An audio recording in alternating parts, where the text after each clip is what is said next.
Hello everyone, क्या हाल चाल, कैसे हैं आप लोग, कैसे चल रही है आपकी पढ़ाई। आशा करता हूं कि आप लोग अपने लाइफ में बहुत ही शानदार, ज़बरदस्त और मस्त हो गए।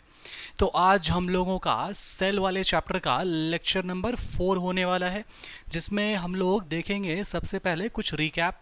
ठीक है, तो रिकैप में आप सबसे पहले ये देखो कि हम लोग इससे पहले पढ़ चुके हैं प्रोकैरियोट्स वाला सेल। जो प्रोकैरियोट्स वाला सेल है उसमें हम लोग सबसे पहले ये बात समझे थे कि भाई ये लोअर वाला सेल होता है, अंडर डेवलप्ड वाला सेल होता है, इसमें मेम्ब्रेन बाउंड सेल ऑर्गेनेल्स नहीं होते हैं। ठीक है, और इसमें भी ऑर्गेनेल्स जो पाए जाएंगे वो non membrane bound cell organelles होंगे, जैसे कि इसमें पाए जाएंगे राइबोसोम्स। ठीक है, राइबोसोम जैसे आपके दिमाग में तो आप क्या बोलोगे, प्रोटीन सिंथेसिस। राइबोसोम का काम क्या होता है, फंक्शन क्या होता है, प्रोटीन सिंथेसिस। ठीक है, और इसमें हम लोग इस बात को समझे थे अच्छे से कि इसमें किसी भी तरह का माइटोकॉन्ड्रिया नहीं होता है ना। तो माइटोकॉन्ड्रिया का काम या और भी जो एसेंशियल फंक्शंस होगा वो सब प्रोकैरियोटिक वाले सेल में कौन सा सेल ऑर्गेनेल करेगा, बताओ, कमेंट में बताओ। Good evening, good evening, good evening, good evening, very good, very good. अरे नाम बताओ, ऑर्गेनेल का नाम बताओ। मीजोजोम, मीजोजोम, वेरी गुड, है ना। तो प्रोकैरियोटिक वाले सेल में जो सेल ऑर्गेनेल होगा उसका नाम है क्या, मीजोजोम नाम है। ठीक है, चलिए तो हम लोग स्टार्ट करते हैं ना। और हम लोग रिकैप हम लोग तो ये देख चुके हैं, हम लोग कोई दिक्कत नहीं है, आगे बढ़ो अब, है ना। तो प्रोकैरियोटिक्स या यूकैरियोटिक सेल, ठीक है, समझिए एकदम ध्यान से बात को। ठीक है, यूकैरियोटिक वाले सेल में सबसे पहले जब आप देखते हो तो आपको ये बात समझना है कि यूकैरियोटिक वाला जो सेल होता है ना, अच्छा, जिसको जो एकदम है ना बेसिक्स थोड़ा सा मैं आपको बता दूं, है ना, अगर आपको ऐसे याद करना हो। ठीक है, ध्यान दो एकदम। मान लो कि आपको सेल के बारे में अगर आपको याद करना हो, कुछ सेल होता है कैसा, प्रोकैरियोटिक, है ना, ये प्रोकैरियोट्स। दूसरा सेल होता है कैसा, होता है यूकैरियोट्स। ठीक है, ये जो कैरियो शब्द है ना, कैरियो शब्द का मतलब होता है न्यूक्लियस। ठीक है, और यहाँ पे जो लिखा हुआ है ना प्रो, प्रो का मतलब हो गया क्या, प्रिमिटिव। प्रिमिटिव का मतलब होता है क्या, पुराना। ठीक है, प से प्रिमिटिव, प से पुराना, प से प्रोकैरियोटिक। कोई दिक्कत है इसमें, नहीं है। अब मैं अगर आपको बोलूं कि देखो भाई, दो तरह का सेल होता है, दो तरह का सेल होता है, एक ऐसा और एक ऐसा। ठीक है, बीच में क्या है, बीच में है ये न्यूक्लियस, बीच में है ये न्यूक्लियस। ठीक है, अब आप बोलोगे सर न्यूक्लियस तो ऐसा होता है, आप कैसा बना रहे हो, थोड़ा सब्र रखो, आराम से समझो। ठीक है, दो तरह का सेल है। एक के न्यूक्लियस में ये वाला न्यूक्लियर मेम्ब्रेन है, और दूसरा वाला में ये जो न्यूक्लियर मेम्ब्रेन होता है ये नहीं है। ठीक है, तो किसको बोलेंगे प्रोकैरियोटिक, किसको बोलेंगे यूकैरियोटिक, तो सब रखो, है ना, सब रखो, एकदम ध्यान समझो। उसके लिए ट्रिक है, उसके लिए ट्रिक है कि मान लो कोई एक घर है ना, और यहाँ पर कोई दूसरा वाला घर। ठीक है, अब घर में मान लो कि फ्रिज है ना, एक के घर में फ्रिज नहीं है, ये ए वाला घर में फ्रिज नहीं है, और ये जो बी वाला घर है इसमें फ्रिज है। तो एक बात बताओ कि सबसे पुराना जमाना वाला घर है ना, पुराना जमाना वाला घर कौन सा है, क्या ए वाला घर है या बी वाला घर है, कौन सा वाला घर है, सबसे पुराना जमाना वाला घर कौन सा है, ए वाला घर है, पुराना जमाना घर। क्यों, क्योंकि जो फ्रिज है, जो एक्स्ट्रा फैसिलिटीज है, ये एक्स्ट्रा फैसिलिटीज में आ ही नहीं पाया, तो ये कैसा वाला घर है, ये पुराना जमाना वाला घर है। समझ में आया बात। ठीक वैसे ही अगर मैं आपको पूछूं कि सबसे पुराना वाला सेल कौन सा, बताओ, सबसे पुराना वाला सेल जिसमें न्यूक्लियर मेम्ब्रेन है, ये वाला पुराना है, ये जिसमें न्यूक्लियर मेम्ब्रेन नहीं है वो वाला पुराना है, बताओ। जिसमें न्यूक्लियर मेम्ब्रेन नहीं है, नहीं डेवलप कर पाया न्यूक्लियर मेम्ब्रेन, वही है पुराना वाला घर, पुराना वाला सेल। समझ में आया बात। तो अब बताओ, समझ में आया कि प्रोकैरियोटिक, प्रो मतलब क्या, प्रिमिटिव, प्रिमिटिव मतलब क्या, पुराना, मतलब पुराना सेल। इसीलिए हम लोग बोलते हैं क्या कि प्रोकैरियोटिक वाला जो सेल होता है, प्रोकैरियोटिक वाला जो सेल होता है उसमें जो न्यूक्लियर मेम्ब्रेन है वो नहीं पाया जाता है। यूकैरियोटिक वाला जो सेल होता है उसमें न्यूक्लियर मेम्ब्रेन पाया जाता है। आया बात समझ में। ठीक वैसी एक और बात हम लोग बोल सकते हैं कि इसमें जो है मेम्ब्रेन बाउंड सेल ऑर्गेनेल्स पाए जाते हैं। मतलब जैसे एक बड़ा सा बॉडी है, उसमें बहुत सारे ऑर्गेन्स होते हैं अलग अलग फंक्शंस के लिए, तो ठीक वैसे सबसे छोटा सा कोई सेल है, उसके अंदर में छोटा छोटा सा ऑर्गेनेल्स होता है कोई फंक्शंस के लिए, अलग अलग फंक्शंस के लिए। तो एक सेल के अंदर में, एक यूकैरियोटिक वाला सेल के अंदर में जो भी ऑर्गेनेल्स होता होगा वो मेम्ब्रेन बाउंड होता होगा, मतलब उसमें भी मेम्ब्रेन पाया जाता होगा। समझे बात को, कोई कवरिंग होता होगा। और इसमें प्रोकैरियोटिक वाला सेल है, इसके अंदर में अगर कोई ऑर्गेनेल है तो उसमें मेम्ब्रेन नहीं पाया जाता होगा। मतलब ये कैसा होता होगा, ये होता होगा non membrane bound cell organelle. आया बात समझ में।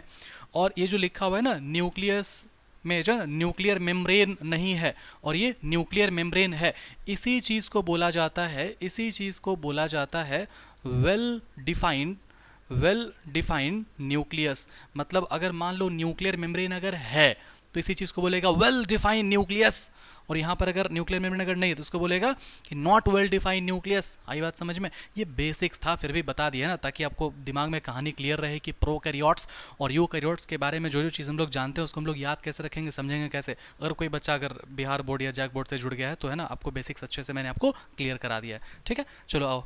अब ये नोट्स में नहीं जाएगा, इसको मैं कट कर दे रहा हूँ। अगर किसी को कुछ यहाँ से छापना है तो स्क्रीनशॉट ले लो या फोटो खींच लो ना, मैं हट जा रहा हूँ। लो ठीक है, ये नोट्स में नहीं जाएगा, ये बहुत ज़्यादा ही बेसिक्स वाला चीज़। ठीक है, इसको हटा दें।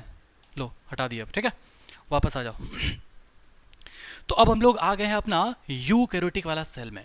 यूकैरियोटिक वाले सेल में जब आप एनसीईआरटी जब आप देखते हो, अभी नहीं देखना है एनसीईआरटी, प्लीज एनसीईआरटी को साइड में रखो, जो जो करा रहे हैं जैसे से करा रहे हैं वैसे से करते जाओ, सब कुछ क्लियर होता चला जाएगा। ठीक है, तो यूकैरियोटिक वाले सेल में जब टॉपिक में जब आप देखते हो, क्या देखते हो इसमें लाइन जब आप देखोगे ना तो आपको लिखा हुआ मिलेगा कंपार्टमेंटलाइजेशन, है ना, या फिर इसमें बोलेगा कि जो एक सेल होता है यूकैरियोट्स का, उसमें अलग अलग कंपार्टमेंट्स बन जाते हैं, और ये जो अलग अलग कंपार्टमेंट्स हैं, ये कंपार्टमेंट्स अलग अलग फंक्शन करते हैं। इसको समझते हैं बढ़िया से। ठीक है, तो इसको आप ऐसे समझो, इसको आप ऐसे समझो कि यहाँ पर मान लो कोई सेल है, ठीक है, यूकैरियोटिक वाला सेल है।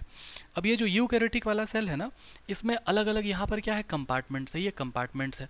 अब ये जो कंपार्टमेंट्स है, कंपार्टमेंट बना हुआ है किसका, मेम्ब्रेन का बना हुआ है, ये बना हुआ है किसका, मेम्ब्रेन का बना हुआ है, ये भी मेम्ब्रेन का बना हुआ है। इसका मतलब ये हुआ कि अलग अलग कंपार्टमेंट्स अलग अलग फंक्शन करता होगा, है ना, समझे बात को। और इसी को फिर बाद में लेटर ऑन बोल दिया क्या, इसी को बोल दिया गया क्या, ऑर्गेनेल्स बोल दिया गया, है ना, समझे बात को। तो इसीलिए हम लोग बोलते हैं कि यूकैरियोटिक वाले सेल में जो सेल ऑर्गेनेल्स है वो मेम्ब्रेन बाउंड सेल ऑर्गेनेल्स है, जिसका अपना अलग अलग फंक्शन है, डिवीजन ऑफ लेबर है। आया बात समझ में? कोई दिक्कत है इसमें? नहीं, कोई भी दिक्कत नहीं होना चाहिए। ठीक है, चलिए, कॉन्सेप्ट ऑफ कंपार्टमेंटलाइजेशन। ठीक है, तो मतलब बोलेंगे इसमें हम लोग बोलेंगे सेल्स आर मोर, राइटिंग अभी ठीक है कि और बड़ा लिखना है बताओ? ठीक है, अभी cells are more developed than the eukaryotes, ठीक है, एंड contains different compartments, ठीक है, that will performs particular functions। ठीक है, समझ में आ रहा है बात? अब उसी सेपरेट कंपार्टमेंट को बोल दिया गया क्या, सेल ऑर्गेनेल बोला गया, है ना। चलो ध्यान दो।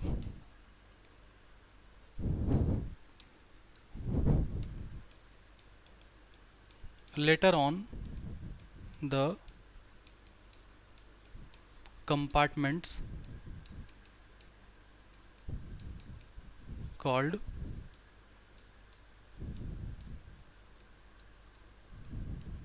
Membrane bound cell organelles. लेकिन एक ऐसा भी सेल ऑर्गेनेल है जो कि नॉन मेम्ब्रेन बाउंड है। कौन सा है बताओ, याद आ रहा है आपको कौन सा है? उसका नाम है राइबोसोम, है ना। और जो राइबोसोम होता है वो कैसा होता है, नॉन मेम्ब्रेन बाउंड स्ट्रक्चर होता है। ठीक है, चलिए कुछ और भी बातें हैं यूकैरियोटिक सेल के बारे में, कि जो यूकैरियोटिक सेल जो होता है, यूकैरियोटिक सेल जो होता है ये कैसा होता है, ये होता है मोर कॉम्प्लेक्स। ठीक है, मोर कॉम्प्लेक्स होता है ये सेल, मोर डेवलप्ड होता है ये सेल, जो है मोर लार्ज होता है ना, लगभग 10 to 20 माइक्रोमीटर ये होता है। समझ में आया बात? चलिए आगे बढ़ते हैं हम लोग। ये हुआ आपका यूकैरियोटिक सेल का पूरा कॉन्सेप्ट, एक बेसिक इंट्रोडक्शन हुआ इसके बारे में। ठीक है, अब समझिए एकदम ध्यान से। यूकैरियोटिक सेल में और प्रोकैरियोटिक सेल में अगर हम लोग बात करना अगर चाहेंगे इसके डिफरेंस के बारे में, तो क्या क्या डिफरेंस हम लोग बोलेंगे। प्रोकैरियोटिक में हम लोग बोलेंगे कि भाई इसमें न्यूक्लियर मेम्ब्रेन नहीं है और इसमें है है ना। और क्या बोलेंगे कि इसमें जो आपका राइबोसोम था वो कैसा था, 70s का था, और इसमें राइबोसोम कैसा था, 80s का था। समझ में आया बात। और क्या बोलेंगे हम लोग, और बोलेंगे कि ये जो है लेस डेवलप्ड है ना, और ये वाला कैसा है, मोर डेवलप्ड है। और क्या बोल सकते हैं, है ना, बोल सकते हैं कि इसका जो स्ट्रक्चर है वो कैसा है, इसका जो स्ट्रक्चर है वो है सिंपल, है ना, इसका जो स्ट्रक्चर है वो कैसा है, सिंपल है, और इसका जो स्ट्रक्चर है वो कैसा है, कॉम्प्लेक्स है ना। क्योंकि स्ट्रक्चर इसका सिंपल है इसलिए ये जो है डिवाइड कर सकता है, कैसे, ये डिवाइड कर सकता है फास्टर, है ना। Good evening, good evening, good evening, very good very good very good, है ना। समझ में आ रहा है, सब कुछ क्लियर है, नोट शोट बनाते चलिए, है ना। समझ में आ रहा है सबको। स्टार्ट करें, आगे आगे आगे स्टार्ट करते हैं। चलो चलो, very good very good, good evening good evening good evening, very good very good. क्योंकि प्रोकैरियोटिक सेल है ये ना, इस कॉम्प्लेक्स नहीं होता है, एकदम सिंपल सिंपल इसका स्ट्रक्चर होता है, बहुत कम चीज़ें इसमें मौजूद होती है ना, तो डिवाइड करेगा फास्टर। लेकिन ये इसमें है ना डिवाइड करने में टाइम टेकिंग होगा, ठीक है, divide faster, division time is longer, ठीक है, डिवीजन टाइम इज लॉन्गर, ठीक है। और क्या लिख सकते हैं, बताओ बताओ बताओ। जो आपका प्रोकैरियोटिक वाला सेल है इसमें माइटोकॉन्ड्रिया पाया जाता है क्या, नहीं पाया जाता है, और इसमें पाया जाता है। इसमें क्या पाया जाता है बताओ, इसमें मीजोजोम होता है ना। और क्या होता है, इसमें प्लाज्मिड होता है ना। समझ में आ रहा है बात, कोई दिक्कत है इसमें, नहीं है। चलो ठीक है, आगे बढ़ें अब। अच्छा एक बात और अगर हम लोग कहना चाहें तो इसमें जो है सेल वॉल होता है, कहाँ, इन सेल इनवेलप। लेकिन ये जो सेल वॉल है ये होता है एब्सेंट, किस में एब्सेंट होता है, in animal cell, but is found in plant, algae, fungus, ठीक है। ये वाला जो कंसेप्ट है ना एकदम ध्यान से इसको देखिए, ये वाला कंसेप्ट को, ये वाला कंसेप्ट एकदम ध्यान से देखिए। आप क्या पढ़ते हो, आप पढ़ते हो कि हाँ भाई सेल है, और ये जो सेल है ना एनिमल वाले सेल में सेल वॉल नहीं होता है, प्लांट वाले सेल में ही सेल वॉल होता है। Unique feature of plant cell is the presence of cell wall, ये बात आप पढ़ते हो। तो जैसे ही टॉपिक आएगा सेल वॉल कि सेल वॉल कहाँ होता है तो आप क्या बोलोगे, भैया सेल वॉल जो है ना वो प्लांट में होता है। लेकिन नहीं, यहाँ आप गड़बड़ा जाओगे। कैसे गड़बड़ा जाओगे, आप ये गड़बड़ा जाओगे कि जो सेल वॉल है वो सेल वॉल आपका प्लांट्स में तो होता ही है, और अगर शायद आपको अगर याद हो, अगर आपको याद हो प्लांट किंगडम, तो प्लांट किंगडम में क्या क्या आएगा, इसमें आएगा एल्गी, इसमें आएगा ब्रायोफाइटा, इसमें आएगा टेरिडोफाइटा, इसमें आएगा जिम्नोस्पर्म, इसमें आएगा एंजियोस्पर्म। अब जो बच्चा लोग इसका नाम नहीं सुने उसको सिंपल करके मैं समझा देता हूँ, ठीक है। प्लांट किंगडम एक चैप्टर है आपका। प्लांट किंगडम सिर्फ बड़ा बड़ा ट्री नहीं होता है कि फ्लावर दे रहा है, सीड दे रहा है, वो नहीं होता है। एक छोटा छोटा एकदम छोटा छोटा जो एल्गी है, जो काई जिसको कहते हैं, वो एल्गी से लेकर के बड़ा प्लांट है ना, इसके बीच में और भी छोटा मोटा प्लांट आएगा। मतलब जैसे इंसान है सबसे छोटा है ना जानवर, मतलब एनिमल्स है सबसे छोटा एनिमल्स है ना, सबसे छोटा पोरीफेरा, सीलेंट्रेटा, टीनोफोरा, सबसे लास्ट में जाकर क्या है, क्या वर्टिब्रेटा है ना। समझ में आ रहा है बात। तो इसको आप समझो कि प्लांट के दुनिया में भी पहले सबसे छोटा मोटा प्लांट जैसा दिखने वाला जिसको एल्गी कहते हैं, फिर थोड़ा उससे बड़ा है ना झाड़ी जैसा, फिर थोड़ा और बड़ा झाड़ी जैसा, फिर थोड़ा सा और बड़ा ट्री जैसा, फिर ये डेवलप ट्री जैसा, इसको हम लोग बोलते हैं कि एंजियोस्पर्म। मतलब ये पूरा ही कहानी किसका है, ये प्लांट किंगडम का है। तो इन पूरे प्लांट किंगडम जब भी हम लोग बोलेंगे प्लांट, तो प्लांट मतलब वो नहीं जो आपके दिमाग में आएगा बड़ा सा ट्री उसमें फ्लावर, वो नहीं। प्लांट मतलब ये सब कुछ। तो प्लांट्स में क्या पाया जाता है, प्लांट्स में क्या पाया जाता है, प्लांट्स में पाया जाता है सेल वॉल। लेकिन प्लांट्स के अलावा भी बहुत जगह पर पाया जाता है, जैसे कि क्या, जैसे कि आपका फंगस। फंगस में क्या होता है, फंगस में पाया जाता है काइटिन। फंगस में होता है काइटिन नाम का, क्या, काइटिन नाम का पाया जाता है इसमें वो सेल वॉल। मतलब सेल वॉल जो है जो फंगस का होगा वो काइटिन का बना होगा।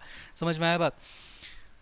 तो ये सब कहानी है पुराना, एल्गी में होता है, प्लांट में होता है, ठीक है। इस सबको ध्यान रखना बात को, ठीक है। चलो आगे मूव करें। ओह, दोबारा यही खुल गया, हाँ। अब आओ, अब ये देखो प्लांट सेल और एनिमल सेल में, इसमें एकदम ध्यान से सुनना। तो प्लांट वाले सेल में सेल वॉल होगा, है ना, और इसमें एनिमल वाले सेल में ये सेल वॉल नहीं होगा। प्लांट वाले सेल में प्लास्टिड होता है। अब प्लास्टिड क्या है, इसको ध्यान से समझ लेना बस, ठीक है, इसको लिखना मत अभी, क्योंकि इसका डिटेलिंग आपको पढ़ना है आगे। तो प्लास्टिड जो है ना, प्लांट वाले सेल में ऐसा छोटा सा सेल ऑर्गेनेल होता है जो कि कलर प्रोवाइड करेगा, है ना, कलर प्रोड्यूस करेगा, ठीक है। प्लास्टिड में ही आता है अलग अलग टाइप का प्लास्टिड, जिसको हम लोग बोलते हैं क्लोरोप्लास्ट, क्रोमोप्लास्ट, ल्यूकोप्लास्ट। समझ में आया बात? तो जो प्लास्टिड है, उस प्लास्टिड का एक एग्जाम्पल है क्लोरोप्लास्ट, और उस क्लोरोप्लास्ट के अंदर में होता है क्लोरोफिल पिगमेंट, जो कि इसको ग्रीन कलर देता है और फोटोसिंथेसिस कराता है। इसलिए आपको बार बार अलग अलग पॉइंट्स आपको लिखने का जरूरत नहीं है कि भैया क्लोरोफिल भी है, फोटोसिंथेसिस भी कराता है, इसे आपको लिखने का जरूरत नहीं है ना, क्लोरोप्लास्ट भी है। तो इसी प्लास्टिड में ही सब कुछ आ जाएगा। अगर आपके मैं बेटर अंडरस्टैंडिंग के लिए चाहूँ तो मैं यहाँ पर लिख सकता हूँ, है ना, क्या लिख दूंगा भाई, तो प्लास्टिड हो गया, CHLORO, क्लोरो प्लास्ट हो गया, है ना, क्लोरोफिल हो गया, ठीक है, ये चाहे तो लिख सकते हैं। और ये जो है ये सब इसमें नहीं पाया जाता है ना। लार्ज सेंट्रल वैक्यूल का मतलब हुआ एक जो प्लांट सेल होता है ना, वो प्लांट सेल को स्ट्रक्चर, उसको शेप प्रोवाइड करने के लिए यहाँ पर बड़ा सा वैक्यूल होता है, सेंट्रल वैक्यूल होता है। वैक्यूल का और भी बहुत ज़्यादा काम होता है प्लांट वाले सेल में। तो इसमें लार्ज सेंट्रल वैक्यूल होता है और इसमें ऐसा वैक्यूल नहीं होता है। और ये हुई डिवीजन की बात, ठीक है। इसको थोड़ा सा आप जो है ना क्या करो, मैं आपको समझा देता हूँ वैसे, ठीक है। आप इसको ध्यान में रखो कि समझ में आ रहा है सब कुछ, ऑडियो वीडियो सब कुछ क्लियर है ना, सब कुछ क्लियर है। सुनो, ध्यान सुनो। एनिमल वाला सेल, एनिमल वाला जो सेल है उसमें पाया जाता है सेंट्रियोल या फिर सेंट्रोजोम, ठीक है। अब ये सेंट्रियोल सेंट्रोजोम क्या है सर, ये ऑब्लिक आप काहे लिखे हैं, आपका किताब में तो सर वहां पर तो सेंट्रियोल लिखा, आप सेंट्रोजोम लिख दिए, तो इसको ध्यान देना, ठीक है। जब भी एक सेल है, ये मान लो कोई सेल है, तो ये सेल डिवाइड होगा ऐसे, है ना, ये सेल डिवाइड हो जाएगा ऐसे। लेकिन जब आप अपना चैप्टर पढ़ते हो, जब आप अपना चैप्टर पढ़ते हो cell cycle and cell division, तो आप इस बात को समझो कि एक सेल के अंदर में जो जेनेटिक मटेरियल होता है डीएनए, ये डीएनए कैसा होगा, ये जो डीएनए है ये होता है ऐसा, है ना, लेकिन ये डीएनए बहुत ज़्यादा लंबा होता है, 2.25 मीटर का होता है। इतना लंबा डीएनए एक सेल के अंदर में होना पॉसिबल नहीं है। आया बात समझ में? तो ये जो लंबा जो डीएनए है, ये डीएनए किस फॉर्म में होता है, ये डीएनए ऐसे धागा जैसा फॉर्म में होता है। और इस धागा वाले स्ट्रक्चर को हम लोग बोलते हैं क्या, हम लोग बोलते हैं क्रोमेटिन। मतलब एक सेल के अंदर में बहुत बड़ा डीएनए होता है, इतना बड़ा डीएनए छोटा सा न्यूक्लियस में रह नहीं पाएगा, इसलिए वो कंडेंस हो जाता है, वो कॉइलिंग हो जाता है, वो पैकेजिंग हो जाता है। ठीक वैसे ही जैसे आप मार्केट में आप ऊन खरीदने, स्वेटर का ऊन खरीदने जब आप जाओगे तो वो ऐसे समेट के रखा हुआ रहेगा, उसको जब आप खींच लो और निकल जाओ तो बहुत लंबा वो खिंचा जाएगा। मतलब इससे हम लोग समझे कि बहुत लंबे से चीज़ को हम लोग बहुत छोटे से जगह में हम लोग समेट के उसको रख सकते हैं। तो ठीक वैसे ही जो डीएनए है वो क्रोमेटिन के फॉर्म में रहता है। अब दिमाग लगाओ इसमें कि ये जो अमीबा है, ये जो अमीबा है, ये जो अमीबा है, ये अमीबा यहाँ पर इसका जो न्यूक्लियस है, ये न्यूक्लियस अपना डिवाइड करेगा ना, ताकि वो अपना अपना डॉटर सेल को दे पाए, तब नहीं इसका खुद का बाल बच्चा कहलाएगा, इसका बाल बुतरू कहलाएगा। बोलो। तो इसमें ध्यान से सुनना, ये जो न्यूक्लियस है, ये न्यूक्लियस कैसे डिवाइड होगा, ये जेनेटिक मटेरियल कैसे डिवाइड होगा, क्योंकि जो डीएनए है वो किस फॉर्म में, डीएनए के फॉर्म में तो है ही नहीं, यहाँ पर किस फॉर्म में, क्रोमेटिन के फॉर्म में। तो ये जो क्रोमेटिन है वो क्रोमेटिन है यहाँ पर, तो क्या क्रोमेटिन अब ऐसे ऐसे करके आधा आधा कटेगा, ऐसे ऐसे कटेगा, नहीं कट सकता ये। इसी कारण से जो एक सेल है वो यहाँ पर जो है ना अपना क्रोमेटिन को इस तरह से क्रोमोजोम बना देता है। क्या बना देता है? क्रोमोजोम बना देता है। मतलब ये वाला जो क्रोमेटिन है, ये वाला क्रोमेटिन ही ऐसे करके और ज़्यादा कंडेंस हो जाएगा और इस स्ट्रक्चर को हम लोग बोल देंगे क्रोमोजोम। जो आपके किताब में बनाता है कैसा, ऐसा बनाता है क्रोमोजोम, ठीक है। अब अगर आप थोड़ा अच्छे बच्चे हो तो फिर आप एक क्वेश्चन को सॉल्व करो और बताओ कि कौन सा वाला स्ट्रक्चर क्रोमोजोम का सही है ना, ए वाला या फिर बी वाला। Which of the following structure of chromosome is right, is correct, है ना। चलिए बताइए, ए और बी। कमेंट में आ जाना चाहिए आंसर, ठीक है। चैट में आना चाहिए आंसर, ठीक है। इसका आंसर आप लोग खोज के लाना। इसका आंसर आपका बता दें क्या? इसका आंसर आपका क्लास 12th का प्रिंसिपल ऑफ इनहेरिटेंस का, जहां पर आप क्रोमोसोमल थ्योरी ऑफ इनहेरिटेंस आप पढ़ते हो दाएं साइड में, वहां पर आपका लिखा हुआ डायग्राम में बना हुआ है, आपको दिखाई नहीं देगा। और ये थोड़ा सा रिलेटेड है कहाँ पर, cell cycle and cell division में। समझे बात को, वो एक्स्ट्रा है थोड़ा सा, जो टीचर अपने मन से चाहे तो बता सकते हैं, नहीं तो आपका ये ऐसे दिया हुआ है नहीं, कंफ्यूज हो गया हमेशा, ढूंढ के लाना। ठीक, चलो आओ। कहाँ थे हम लोग यहाँ पर थे कि भाई इसको एक्सप्लेन कर रहे थे हम लोग, इस चक्कर में हम लोग आगे बढ़ गए। कहाँ आगे बढ़ गए हम लोग, आगे यहाँ पर बढ़े कि भाई एक सेल डिवाइड करता है ऐसे। अब ये डिवाइड जब करेगा तो ये न्यूक्लियस को भी इसको डिवाइड करना पड़ेगा, न्यूक्लियस को इसको क्या करना पड़ेगा, डिवाइड करना पड़ेगा। तो न्यूक्लियस में क्या होता है, जेनेटिक मटेरियल होता है, जेनेटिक मटेरियल को क्या करना पड़ेगा, डिवाइड करना पड़ेगा। ठीक है, तो ये जेनेटिक मटेरियल का जब कॉन्सेप्ट जो हम लोग देखे, ये जो डीएनए है, ये डीएनए ऐसा होता है, बहुत लंबा होता है, ये इतना इस फॉर्म में रहता ही नहीं, इस फॉर्म में रहता है, क्रोमेटिन के फॉर्म में रहता है। अब ये जो क्रोमेटिन के फॉर्म में डीएनए है, ये जो क्रोमेटिन के फॉर्म में डीएनए है, यहाँ पर किस फॉर्म में है, क्रोमेटिन, शॉर्ट में लिखे बाबू, ठीक है, क्रोमेटिन। ये जो सेल है, जैसे ही इसको रात में सपना आया कि सुबह उठ के मेरे को सेल डिवीजन करना है, सुबह उठ के क्या करना है, सेल डिवीजन करना है, तो ये फटाक से अपना जो क्रोमेटिन है उसको वो कन्वर्ट कर लेगा किस में, क्रोमोसोम, शॉर्ट में लिखा है ना, क्रोमोसोम में कन्वर्ट कर लेगा। और ये क्रोमोसोम कैसा होता है, ये क्रोमोसोम ऐसा होता है, समझ में आया बात। तो ये क्रोमोसोम ऐसा होता है, तो यहाँ पर एक छोटा सा एक ऑर्गेनेल होता है, एक छोटा सा ऑर्गेनेल होता है। ठीक है, ध्यान दो, एकदम ध्यान दो। यहाँ पर जो है एक छोटा सा एक ऑर्गेनेल होता है, ठीक है, एक छोटा सा ऑर्गेनेल होता है। और ये जो ऑर्गेनेल है ना, इस ऑर्गेनेल का नाम है, इस ऑर्गेनेल का नाम है स्पाइडरमैन। अब स्पाइडरमैन क्या करता है बताओ, स्पाइडरमैन क्या करता है, स्पाइडरमैन जो है ऐसे करके जाल फेंकेगा, ऐसे करके जाल फेंकेगा, है ना। यहाँ पर भी क्या है, यहाँ पर भी क्या है, ये स्पाइडरमैन है ना, ये स्पाइडरमैन क्या करेगा, ये जाल फेंकेगा, ये क्या करेगा, जाल फेंकेगा, है ना। तो जाल जब फेंकेगा, एकदम ध्यान से सुन, जाल जब फेंकेगा तो इसका जो ये वाला जो पोर्शन है, ये वाला जो आर्म है वो खिंचा जाएगा उधर, और इसका जो ये वाला जो आर्म है ये खिंचा जाएगा इधर। तो जो स्ट्रक्चर जो दिखाई देगा, जो स्ट्रक्चर जो दिखाई देगा, ये स्ट्रक्चर कैसा दिखाई देगा मेरा मासूम मासूम बच्चा को, स्ट्रक्चर जो है ये कैसा दिखाई देगा, एकदम ध्यान से सुनना, एकदम ध्यान से सुनना। ये स्ट्रक्चर कैसा दिखाई देगा, ये जो स्ट्रक्चर है ये स्ट्रक्चर ऐसा दिखाई देगा, ये स्ट्रक्चर ऐसा दिखाई देगा, ये स्ट्रक्चर ऐसा दिखाई देगा, है ना। इस तरह से फिर आगे जा करके सेल और डिवाइड हो जाएगा दो अलग अलग पार्ट में। समझे बात को, यहाँ तक कोई दिक्कत है बोलो। अब समझो ध्यान से, ये जो स्पाइडरमैन था यहाँ पे, ये जो स्पाइडरमैन था यहाँ पे, ये जो स्पाइडरमैन था यहाँ पर, इसी स्पाइडरमैन का नाम है, इसी स्पाइडरमैन का नाम है सेंट्रोजोम। और ये जो सेंट्रोजोम है, ये जो सेंट्रोजोम है, ये बना होता है दो सिलिंड्रिकल स्ट्रक्चर का, जिसको हम लोग बोलते हैं सेंट्रियोल। बुझाया बात, है ना। तो ये बोलेंगे क्या हम लोग, पहले इसको मिटाओ,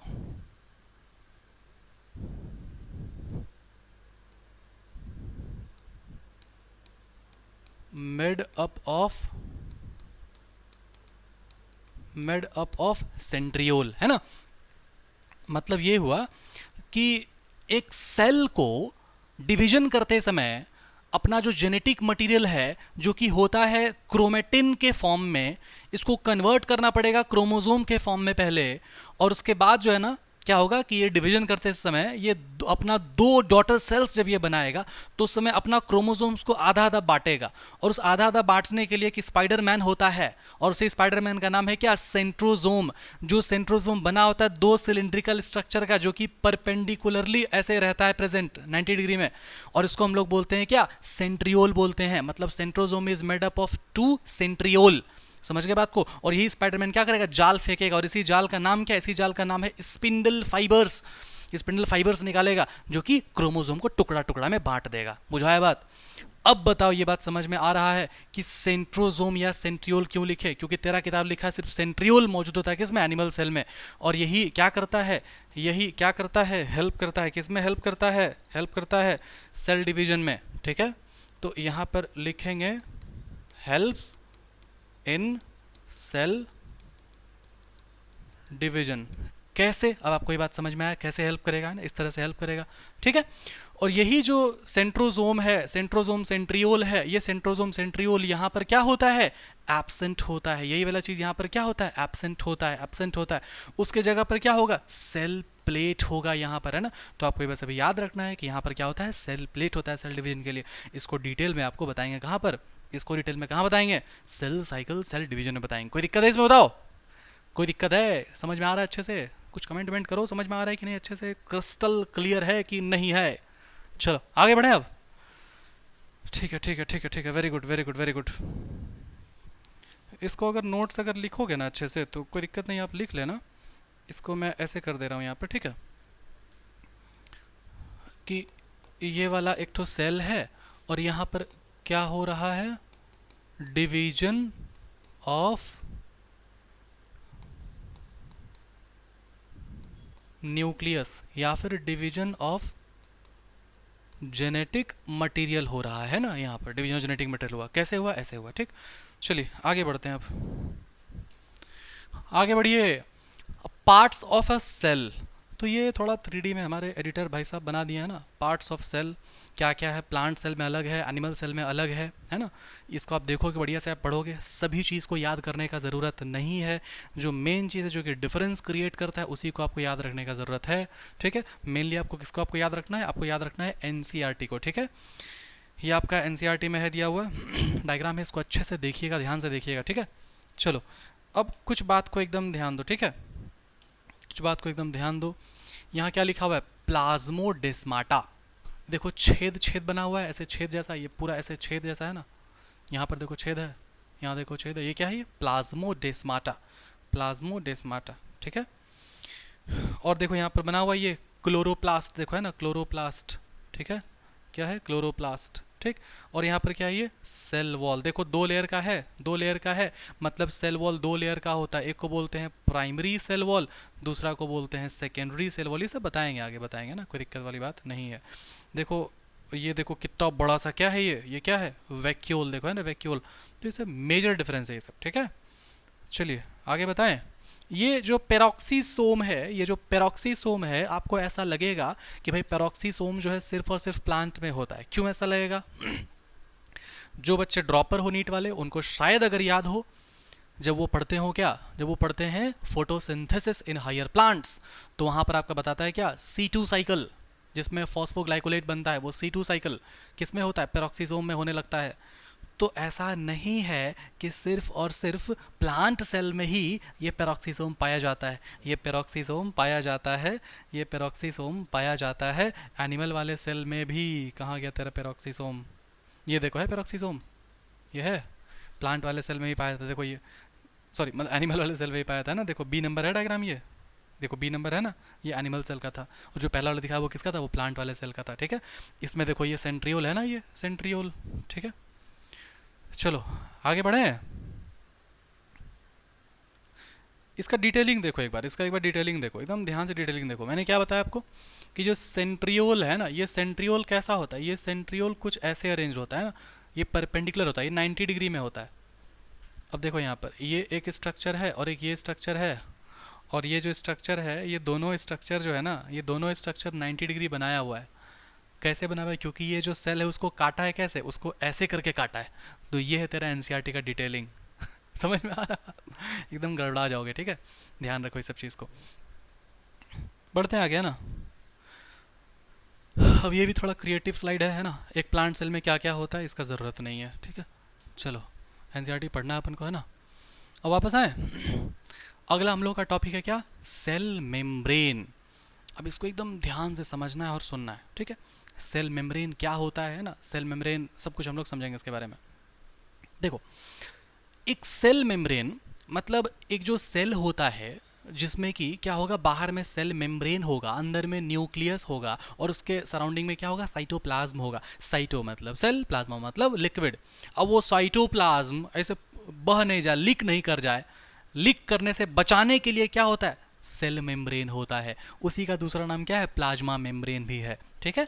इस प्लाज्मा मेम्ब्रेन में जो इसका जो स्ट्रक्चर है, ये प्लाज्मा मेम्ब्रेन का स्ट्रक्चर के बारे में क्वेश्चन आता है बहुत ज़्यादा। और आपको ये बात जानना चाहिए कि कोई भी एक perfect model, perfect structure, perfect theory एक ही बार में नहीं दे दिया जाएगा, है ना। एक ही बार में नहीं पूरा मतलब परम ज्ञान हो जाएगा, वो मॉडल धीरे धीरे करके इंप्रूव होता है, ठीक है। जैसे क्लासिफिकेशन सिस्टम आया, 2 किंगडम, 3 किंगडम, 4 किंगडम, 5 किंगडम, वैसे आया क्या, पहले कुछ मॉडल्स आए जो कि वाइडली एक्सेप्टेड नहीं थे, ठीक है, जिसका आपको जिक्र करना है, आपको पढ़ना नहीं है, प्लीज़ नहीं पढ़ना है, ठीक है। एक मॉडल है उसको बोला गया है सैंडविच मॉडल, ठीक है। ये सैंडविच मॉडल जो था वो डेनियल नाम के साइंटिस्ट किए थे, ठीक है। दूसरा जो है एक और मॉडल है आपका जिसका नाम है फ्लूइड मोज़ैक मॉडल, ठीक है। अब ये जो आपका फ्लूइड मोज़ैक मॉडल है, ये जो आपका फ्लूइड मोज़ैक मॉडल है, सुनो ध्यान सुनो, सैंडविच मॉडल था, है ना, इसमें भी जो है आपका प्रोटीन के बारे में, लिपिड के बारे में, ये सब के बारे में चर्चा किया, लेकिन बहुत ज़्यादा हर चीज़ को ये एक्सप्लेन नहीं कर पाया, इसलिए इस मॉडल को क्या कर दिया गया, इसलिए इस मॉडल को डिस्कार्ड कर दिया गया। समझ में आया बात। लेकिन जो आपका ये जो फ्लूइड मोज़ैक मॉडल था, ये जो आपका फ्लूइड मोज़ैक मॉडल था, ये फ्लूइड मोज़ैक मॉडल ही मोस्ट वाइडली एक्सेप्टेड था, ठीक है। तो इसको बोलेंगे मोस्ट वाइडली एक्सेप्टेड मॉडल, ठीक है। चलिए थोड़ा सा छोटा लिखे हैं ये वाला ना, मोस्ट वाइडली एक्सेप्टेड मॉडल, ठीक। चलिए आइए अब ध्यान से सुनिए। फिर क्या हुआ ना कि केमिकल स्टडीज हुआ सेल मेम्ब्रेन का। अब कौन सा सेल मेम्ब्रेन का, तो ये बात धीरे धीरे पता लगने लग गया था कि भाई सेल के बाहर में वो सेल मेम्ब्रेन है। तो सेल मेम्ब्रेन अगर है तो क्या हुआ ना कि सेल मेम्ब्रेन का केमिकल स्टडीज किया जाने लगा कि वो किस किस चीज़ का बना हुआ है, किस केमिकल्स का बना हुआ है। तो इसी में क्या गड़बड़ी हुआ कि जब पहली बार जब साइंटिस्ट लोग जब ट्राई कर रहा था ना केमिकल स्टडी करने का, तो सेल को लिया, उसको तोड़ दिया, मतलब तोड़ दिया मतलब ऐसे नहीं तोड़ा, मतलब उसको कुछ केमिकल वगैरह डाल के उसको डाइजेस्ट कर दिया, उसका बॉन्ड्स को ब्रेक कर दिया, वो फट गया सेल। तो फट गया तो दिक्कत क्या हुआ ना कि ये सेल है, इसके अंदर में भी बहुत सारा छोटा छोटा ऑर्गेनेल है, और ये भी बना हुआ है किसका, मेम्ब्रेन का बना हुआ है। तो जब सेल को जब फाड़ा पढ़ने के लिए, तो ये फट गया जब सब कुछ, तो ये वाला मेम्ब्रेन टूट के फटा, कि ये वाला टूट के फटा, ये कैसे पता चलेगा, पढ़ेगा कैसे अच्छा से। तो इसलिए जो है ना साइंटिस्ट लोग क्या किया, कोई वैसा वाला सेल ऑर्गेनेल को चूज किया जिसमें कि अंदर में बहुत ज़्यादा सेल ऑर्गेनेल्स नहीं हो, उसको वो चूज़ किया, और उसका नाम क्या है, आरबीसी, मतलब इरिथ्रियोसाइट, है ना, रेड ब्लड सेल्स, ठीक है, तीनों नाम एक ही है। ये जो आरबीसी है, इरिथ्रियोसाइट रेड ब्लड सेल्स, इसके अंदर में माइटोकॉन्ड्रिया, गोल्जी एपरेटस, ये सब नहीं होता है, समझे बात को। मैक्सिमम स्पेस होता है अंदर में हेमोग्लोबिन्स वगैरह के होने के लिए, ताकि वो ऑक्सीजन के ट्रांसपोर्ट को कर सके, और भी बहुत सारा कारण है इसका, ठीक है। तो इसमें इसके अंदर में आरबीसी के अंदर में, मेच्योर आरबीसी के अंदर में तो न्यूक्लियस भी नहीं होता है मेच्योर आरबीसी के अंदर में, तो मेच्योर आरबीसी के अंदर में बहुत ज़्यादा मेम्ब्रेन बाउंड सेल ऑर्गेनेल्स नहीं होता था। आया बात समझ में। तो इसी कारण से आरबीसी पे इसका केमिकल स्टडीज़ किया गया।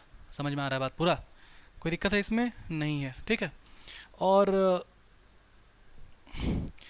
कुछ और भी सरप्राइजेज है आप लोग के लिए, ठीक है। और ये सरप्राइज़ मैं आपको एक दो दिन में रिवील करूँगा, ठीक है, रिवील नहीं, वो डायरेक्ट लॉन्च करेंगे, ठीक है।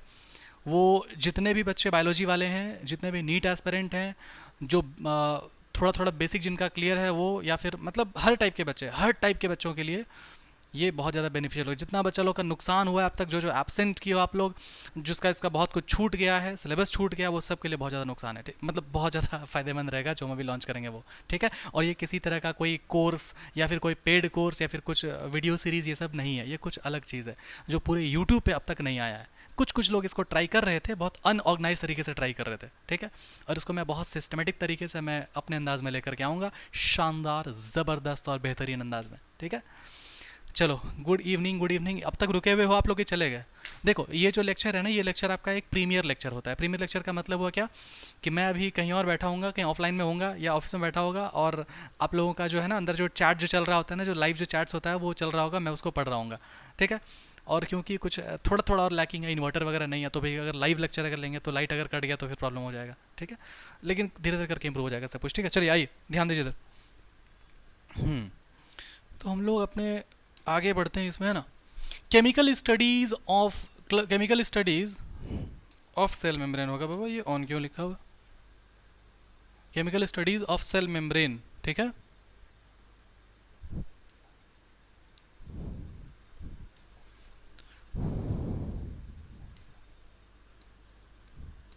was done on the RBC, ठीक है, was done on the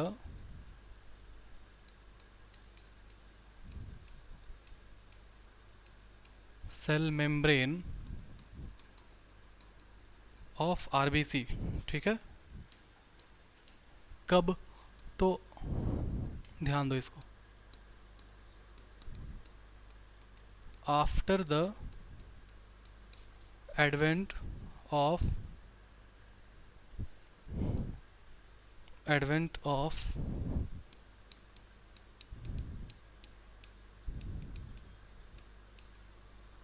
electron microscope, जो कि आया लगभग 1940s के बाद आया है, ठीक है।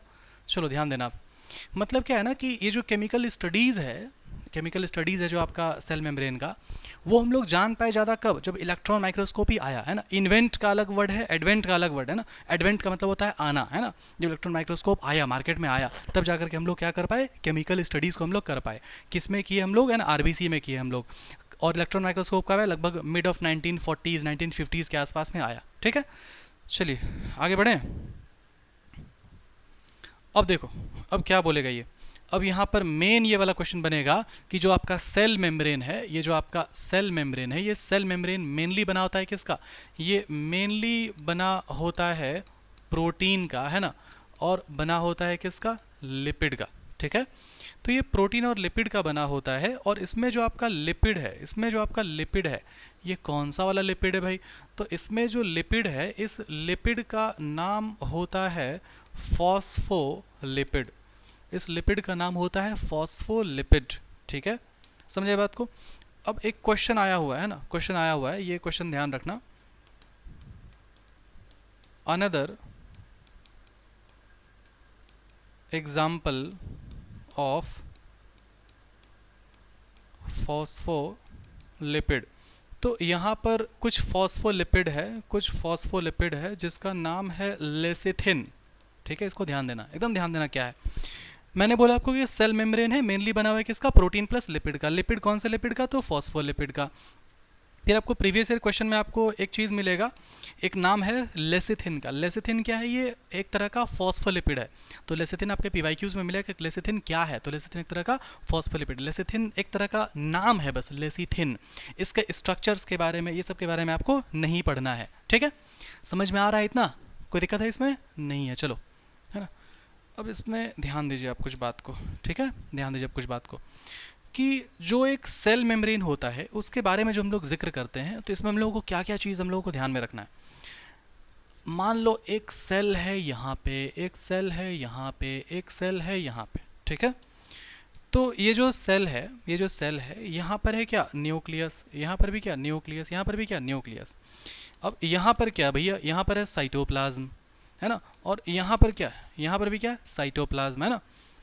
तो इसमें अब एक चीज़ आप समझो कि ये जो आपका स्ट्रक्चर है, ना, ये जो आपका स्ट्रक्चर है, यही स्ट्रक्चर क्या है? सेल मेम्ब्रेन है ना।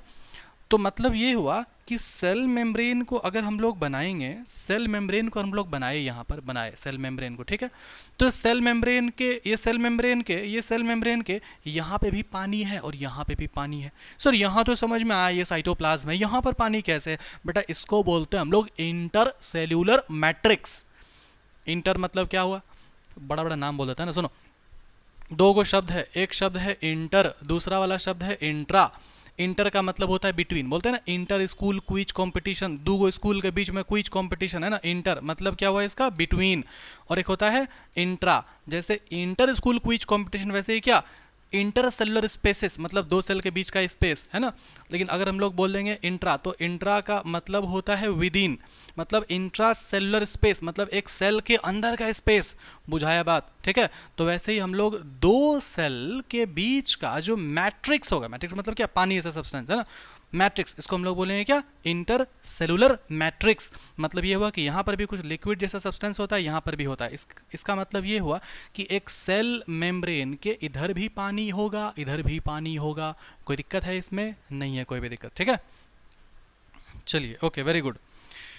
अब समझो, तो क्या यहाँ से आप ये बात आप दिमाग में ला पा रहे हो कि एक सेल मेम्ब्रेन का स्ट्रक्चर, ये जो है, ये जो आपका सेल मेम्ब्रेन है, ये सेल मेम्ब्रेन का स्ट्रक्चर कुछ ऐसा होना चाहिए कि वो इधर भी वो पानी से वो इंटरेक्ट कर पाए, इधर भी वो पानी से वो इंटरेक्ट कर पाए।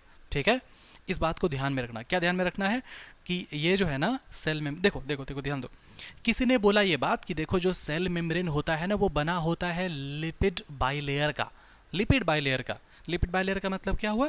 लिपिड बाइलेयर का मतलब हुआ, लिपिड बाइलेयर का मतलब हुआ कि ये हो गया एक लिपिड, इस तरह से हम लोग बनाते हैं क्या, लिपिड बनाते हैं। ठीक है, और बाइलेयर का मतलब हो गया, बाइलेयर का मतलब हो गया कि ये जो लिपिड होगा ना, ये जो लिपिड होगा ना, ये जो लिपिड होगा ना, ये लिपिड ऐसे अरेंज होगा, एक लेयर होगा यहाँ पर और एक लेयर होगा यहाँ पर, है ना। इसी को बोला गया है क्या, इसी को बोला गया है, इसी को बोला गया है lipid bilayer of cell membrane. ठीक है, अब इसको ध्यान से सुनना बात को, ठीक है, अब इसको ध्यान से सुनना। क्या आपको ये बात समझ में आ रहा है कि ये जो चीज़ है, ये जो चीज़ है कि हाँ ये जो है ना, ध्यान दो, देखो देखो, क्या है ना कि अगर हम चाहें तो इस टॉपिक को हम आपका 10 से 12 मिनट में हम ख़त्म कर सकते हैं। एनसीईआरटी पढ़ा दिया सिर्फ, है ना, लाइन को डिक्टेट कर दिया, ख़त्म हो गया पूरा। इससे कंसेप्ट से क्वेश्चन आता है, नीड में क्वेश्चन आया बहुत बार, तो इसको ध्यान से सुनिए, बहुत इंपॉर्टेंट ये आपका टॉपिक है।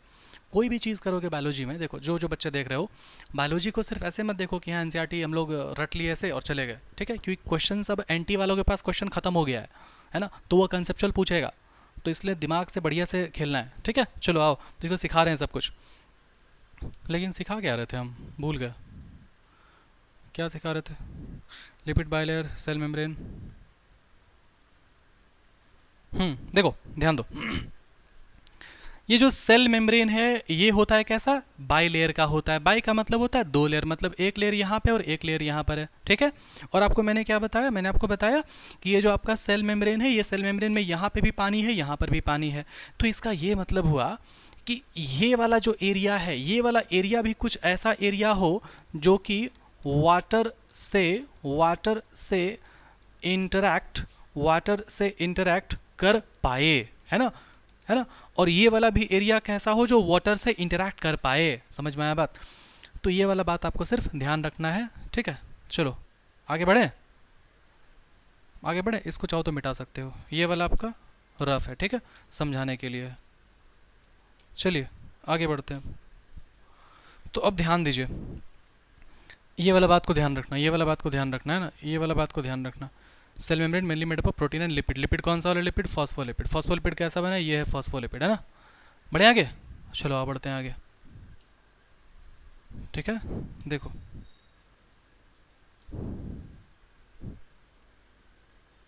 चलो, तो इसमें हम लोग लिखेंगे एक बात, इसमें हम लोग एक बात लिखेंगे, क्या लिखेंगे कि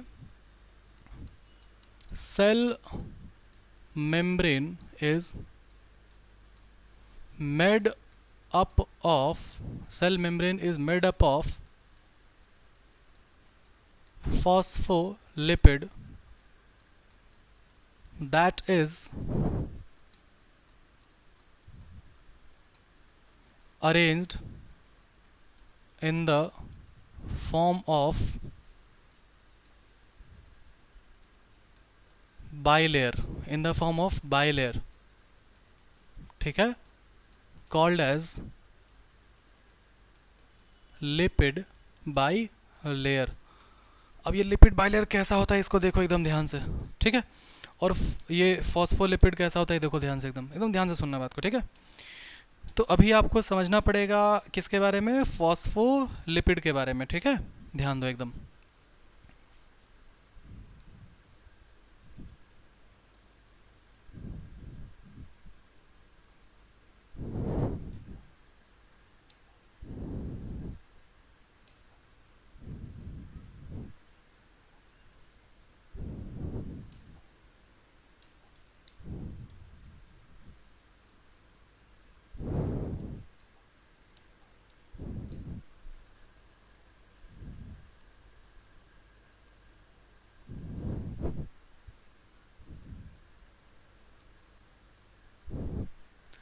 दिखाई दे रहा है अच्छे से? ये क्या स्ट्रक्चर, ये है फॉस्फोलिपिड का स्ट्रक्चर, ठीक है, इसको समझना है बढ़िया से, एकदम ध्यान से समझना है।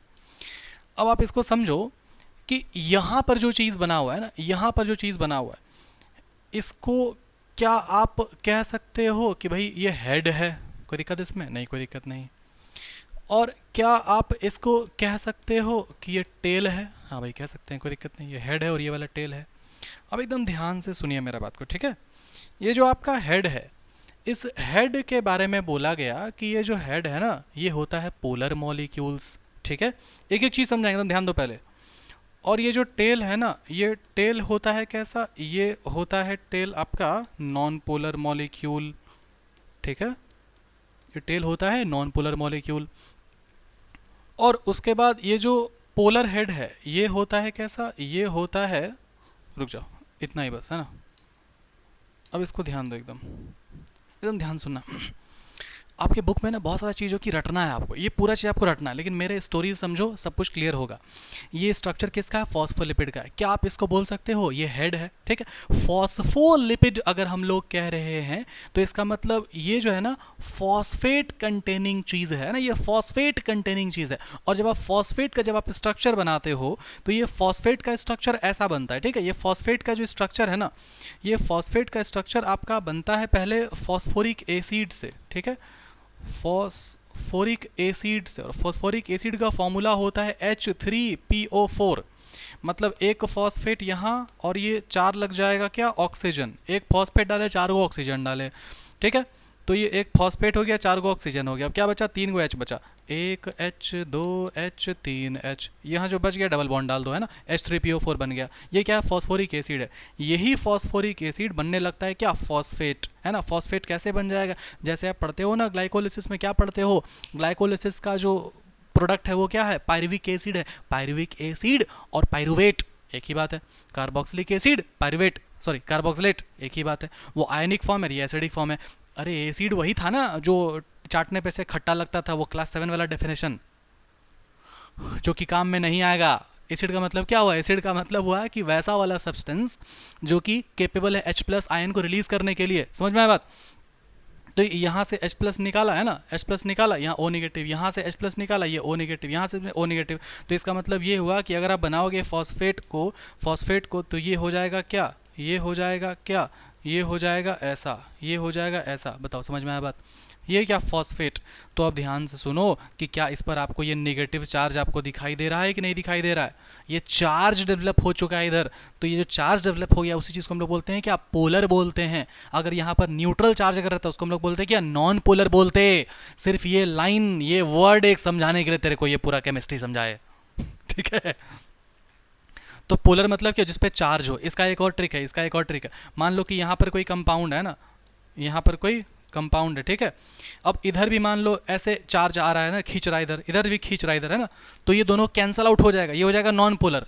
लेकिन अगर सिर्फ इधर अगर खींच रहा है तो ये हो जाएगा पोलर, है ना। मतलब अगर नेट चार्ज अगर 0 है तो नॉन पोलर, किसी तरफ अगर चार्ज आ रहा है तो फिर पोलर। तो ये यहाँ पर क्योंकि फॉस्फेट है, फॉस्फेट का स्ट्रक्चर ऐसा होता है, इसी कारण से कैसा है? ये पोलर हेड है। बोलो कोई दिक्कत नहीं? कोनो दिक्कत नहीं। और ये क्या है? ये टेल है, ठीक है। अब दूसरा कहानी आप समझो, दूसरा कहानी आप समझो कि ये जो पोलर है, ये पोलर हेड आपका हाइड्रोफिलिक कैसे हो गया, और ये वाला आपका हाइड्रोफोबिक कैसे हो गया, इसको समझते हैं अच्छे से, ठीक है। अब हमको एगो बात बताओ, ध्यान से सुनना, हमको एगो बात बताओ। जैसा कि जो ऑफलाइन वाले बच्चे हैं उनको पता है कि मेरे को थोड़ा शूज़ का अच्छा शौक होता है ना, शूज़ का कलेक्शन रखते हैं, बढ़िया अच्छा महंगा महंगा शूज़ का, बूट्स पसंद है हमको बहुत ज़्यादा, ठीक है। तो अब एक तो बात बताओ, ऐसा लग रहा है ना कि यहाँ पर ये जो है ऐसे जूता पहना हुआ है ना, शूज़ पहना हुआ है, बताओ लग रहा है कि नहीं लग रहा है? जूता पहना हुआ है। तो अब तू ही बता, एकदम बढ़िया मस्त चमचमाता हुआ एकदम बूट्स बढ़िया महंगा वाला है ना, रेड चीफ का अगर हम पहने हुए हैं, ठीक है। तो क्या हम चाहेंगे कि पानी में जाके ऐसे छप छप करें? बताओ। बढ़िया शूज़ अगर पहने हुए हैं तो हम चाहेंगे कि पानी में जाके छप छप करें? नहीं चाहेंगे ना। हम क्या चाहेंगे? अगर पानी है, पहले तो पानी में पहन के जाएंगे नहीं, बरसात का टाइम है नहीं पहन के जाएंगे, लेकिन अगर हम गलती से निकल के पहन के ना, तो हम चाहेंगे कि पानी से बचाएं, पानी से शूज़ को बचाएं, क्योंकि शूज़ नया नया पहन के पानी में छप छप नहीं करेंगे, है ना। तो इसको आप इस बात को समझो कि ये शूज़ इसको हम चाहेंगे पानी से बचाना, और पानी से बचाना मतलब क्या, हाइड्रोफोबिक। क्योंकि फोबिक का मतलब क्या होता है, फोबिक का मतलब होता है क्या, फोबिक का मतलब होता है डर, है ना। इसी को हम लोग बोलते हैं ना, इसी को हम लोग बोलते हैं ना वाटर हेटिंग। वाटर हेटिंग बोल दो या फिर वाटर रिपेलिंग बोल दो, है ना। और इसी को ना हम लोग बोल देंगे क्या, इसी को हम लोग बोल देंगे क्या, वाटर लविंग, या फिर इसी को हम लोग बोल देंगे क्या, वाटर अट्रैक्टिंग, है ना, जो भी बोल सकते हैं। ठीक है, आए बात समझ में, इतना कोई दिक्कत है इसमें नहीं है। तो क्या आपको यहाँ तक पूरा कहानी आपको समझ में आया, आपको बस ये आपको समझना था कि जो हेड होता है ये होता है पोलर, है ना, और ये टेल होता है नॉन पोलर। अब नॉन पोलर क्यों है, तो ये केमिकल स्ट्रक्चर पूरा जब पढ़ाएंगे तो आपको समझ में आएगा, है ना। ये आपका केमिस्ट्री का डिपार्टमेंट है। लेकिन लेकिन लेकिन देखो सुनो, इतना जो है ना एनफ है, ठीक है। जिसको बहुत ज़्यादा डेप्थ पढ़ना है, जिसको केमिस्ट्री पढ़ना है ना, तो ऐसा भी हम बिल्कुल भी नहीं बोलने वाले कि जाओ केमिस्ट्री वाले मास्टर के पास और आप केमिस्ट्री जा करके पढ़ करके आओ। क्योंकि आओ इधर यहाँ देख, समझो ये स्ट्रक्चर बना कैसे, पूरा ये जो स्ट्रक्चर है पूरा बना कैसे, ठीक है। ये फॉस्फेट है ना, और ये दो ठो, ये टेल किस चीज़ का बना होता है सब कुछ समझाते हैं। आओ देखो, ये सब चीज़ लिखना ये देखो, रुको सुनो, एकदम ध्यान दो, ये वाला लिखना मत, ठीक है। इसलिए इधर पहले से समझाने के लिए आपको लेकर के आया मैं, ये ब्लैक वाला स्लाइड में, है ना। इसको लिखना मत, इसको समझ लो बस, है ना। और जिसको नहीं समझना है वो लेक्चर को रोक दो पॉज करके और रिवीजन कर लो तब तक, है ना। जो अब तक पढ़ा है उसको रिवाइज कर लो, लेकिन समझ लो यार, मन करा मेरे को समझाने का तो समझो, है ना। ये जो आपके पास है ये ग्लिसरॉल का चेन है, ठीक है। ये ग्लिसरॉल है, ये हाइड्रोकार्बन है ये, ठीक है। ये ग्लिसरॉल क्या है, ये ग्लिसरॉल है एक तरह का हाइड्रोकार्बन, ठीक है। एनसीईआरटी में ये हाइड्रोकार्बन शब्द दिया हुआ है, ठीक है, लेकिन इसको एक्सप्लेन नहीं किया हाइड्रोकार्बन को, ठीक है। तो ध्यान से समझ में आ रहा बात छोड़ो, समझो इधर अच्छे से समझो। तो ये जो है ना ये वाला क्या है, ये है ग्लिसरॉल। ग्लिसरॉल का ये पूरा चेन है ना, यहाँ पर ये एक कार्बन है और ये दूसरा वाला कार्बन है, ये तीसरा वाला कार्बन है, ठीक है। अब यहाँ पर ये जो कार्बन दिखाई दे रहा है, यहाँ पर ये जो आपको कार्बन दिखाई दे रहा है इस तरह से, और यहाँ पर इस तरह से, यहाँ पर इस तरह से, ये कार्बन में मान लो हम लोग फैटी एसिड का चेन जोड़ दिए। किसका चेन जोड़ दिए, फैटी एसिड का चेन जोड़ दिए, ठीक है। अरे वो कहते थे ना कि fats are broken down into fatty acids and glycerol, समझ में आया बात। तो ये है ग्लिसरॉल और ये है फैटी एसिड, तो ये जुड़ सकता है आराम से, है ना। तो ये जुड़ जाएगा यहाँ पर जोड़ दिए, है ना, और यहाँ पर जोड़ दिए, ठीक है। अब ध्यान से एकदम समझना, ठीक है। यहाँ पर जोड़ दिए हम लोग क्या, फैटी एसिड को, और ये वाला जो कार्बन है आपका, ये वाला जो कार्बन है, इस वाले कार्बन में जोड़ दिए किसको, इस वाले कार्बन में हम लोग जोड़ दिए फॉस्फेट को, ठीक है। तो अब एक तो बात बताओ, एकदम ध्यान से बताओ कि ये वाला अगर फैटी एसिड है तो फैटी एसिड कैसा वाला नेचर का होता है, लिपिड ऑयल फैट, एक ही खानदान का ये सब एक ही खानदान का मतलब क्या हुआ, एक ही खानदान का मतलब हुआ कि ये जो स्ट्रक्चर है आपका, वो कैसा है, वो स्ट्रक्चर है आपका वाटर हीटिंग, है ना। वाटर हीटिंग बोलो या फिर वाटर रिपेलिंग बोल लो, है ना। अब आपको शायद ये बात समझ में आ रहा होगा, सुनो एकदम ध्यान सुनो, अब आपको शायद ये बात समझ में आ रहा होगा कि ये वाला चीज़ को ही हम लोग अगर ऐसे अगर टर्न अगर कर दें, है ना, ध्यान दो, एकदम ध्यान दो, इसको टर्न कर देगा, है ना। मतलब ये जो दो ठो टांग है, देखो ये दो ठो टांग यहाँ पर है, और ये जो फॉस्फेट देखो यहाँ पर फॉस्फेट है, और फिर इसी को अगर आप रोटेट कर दोगे तो ऐसा बन जाएगा। और ये जिसको आप क्या बोल दिए, आप हेड बोल दिए, और इसको आप क्या बोल दिए, आप टेल बोल दिए। ये हेड किसका बना होता है, फॉस्फेट का बना होता है, क्योंकि ये फॉस्फेट का बना होता है, फॉस्फेट का पूरा स्ट्रक्चर आपको बताए थे, इसी कारण से क्या है इसमें चार्ज है ना। और अगर चार्ज है एकदम ध्यान दो, और अगर चार्ज है तो इसका मतलब ये हुआ कि इसको आप बोलोगे क्या है, पोलर मॉलिक्यूल है। और ध्यान दो, एकदम ध्यान दो, ये क्या है, पोलर मॉलिक्यूल है। अब मैंने आपको क्या बताया था, मैंने एक कहानी ये बताया कि ये वाला सेल और ये बाहर में क्या है, सेल मेम्ब्रेन है, इसके अंदर भी पानी बाहर भी पानी। और जो सेल मेम्ब्रेन का स्ट्रक्चर होता है वो कैसा होता है, लिपिड बाइलेयर का होता है ना। तो लिपिड बाइलेयर ये ऐसा होता है जनरली, है ना। ये क्यों है इस तरह का मैं आपको एक्सप्लेन करूंगा अभी, ठीक है। ये ऐसा है ना। तो मैंने आपको फिर से क्या बताया था, मैंने आपको ये बताया था कि इस बात पर ध्यान दो कि यहाँ भी पानी। तो ये बाहर वाला लेयर कुछ ऐसा होगा जो कि वाटर से इंटरैक्ट कर पाए, तो अब क्या आपको ये बात समझ में आ रहा है कि ये वाला हेडवा बाहर में काहे था, ये वाला हेड बाहर में काहे था? क्योंकि ये हेड बाहर में इसीलिए है क्योंकि इसमें चार्ज होता है, फॉस्फेट में चार्ज है तो ये पोलर है। और केमिस्ट्री में ये बात आप पढ़ते हो कि लाइक लाइक मॉलिक्यूल्स अट्रैक्ट होता है, लाइक लाइक मॉलिक्यूल्स डिसॉल्व होता है। समझ में आ रहा है बात? देख, फिजिक्स में अलग है, फिजिक्स में क्या नॉर्थ साउथ अट्रैक्ट होगा, है ना, मैग्नेट वाला, और नॉर्थ नॉर्थ रिपेल होगा, मतलब वहाँ लाइक लाइक दूर जा रहा है। केमिस्ट्री में क्या है कि लाइक लाइक क्या हो रहा है, लाइक लाइक मॉलिक्यूल्स डिसॉल्व करता है एक दूसरे को, अट्रैक्ट करता है एक दूसरे को। तो वाटर कैसा है, वाटर भी कैसा होता है, पोलर मॉलिक्यूल्स होता है, तो वाटर भी पोलर मॉलिक्यूल्स है, तो इसलिए वाटर को क्या करेगा, अट्रैक्ट करेगा वाटर को, तो ऑटोमेटिकली ये कैसा बन गया, हाइड्रोफिलिक मॉलिक्यूल बन गया। लेकिन ये क्या है, फैटी एसिड है। फैटी एसिड लिपिड जैसा होता है, वो ऑयल को दूर, मतलब ऑयल जो है, ऑयल फैट लिपिड्स जैसे वाटर से दूर भागता है, मतलब रिपेल करेगा वाटर को, मतलब हाइड्रोफोबिक इन नेचर है। बताओ कौनो दिक्कत है?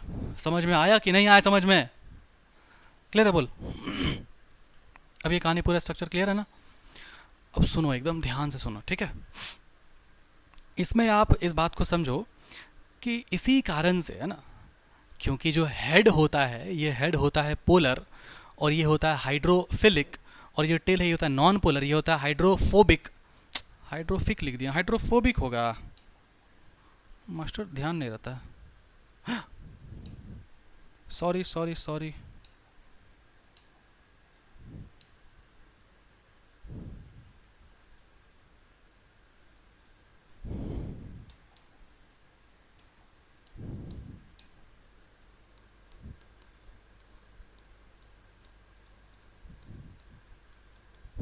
हाइड्रोफोबिक, ठीक है? अब सुनिए, ध्यान से सुनिए एकदम। तो अभी मैं आपको ये बात बताने वाला हूं कि भाई ऐसा क्यों हुआ, ऐसा क्यों हुआ, है ना, कि ये जो लिपिड बाइलेयर जो है वो इसी तरह से अरेंज है कि पोलर हेड आउटवर्ड है और जो टेल है वो इनवर्ड है। ऐसा क्यों है? ऐसा स्ट्रक्चर क्यों नहीं बन सकता है ना? ऐसा स्ट्रक्चर क्यों नहीं बन सकता है कि ये जो हेड है वो अंदर की तरफ है? इसको मैं अभी समझाऊंगा आपको, ठीक है? हालांकि आपको थोड़ा आइडिया आपको लग गया होगा, आइडिया आपको लग गया होगा कि ये जो हेड है ना, ये जो हेड है वो पानी को इंटरेक्ट कर पा रहा है, और चाहिए कुछ ऐसा कि इधर वाला, इधर दोनों वाला पानी को इंटरेक्ट कर पाए, है ना? समझ में आया बात? इसको थोड़ा और डिटेल में एक्सप्लेन करेंगे अभी, है ना? चलो आप वापस आओ, ध्यान दो, एकदम एकदम ध्यान से सुनना।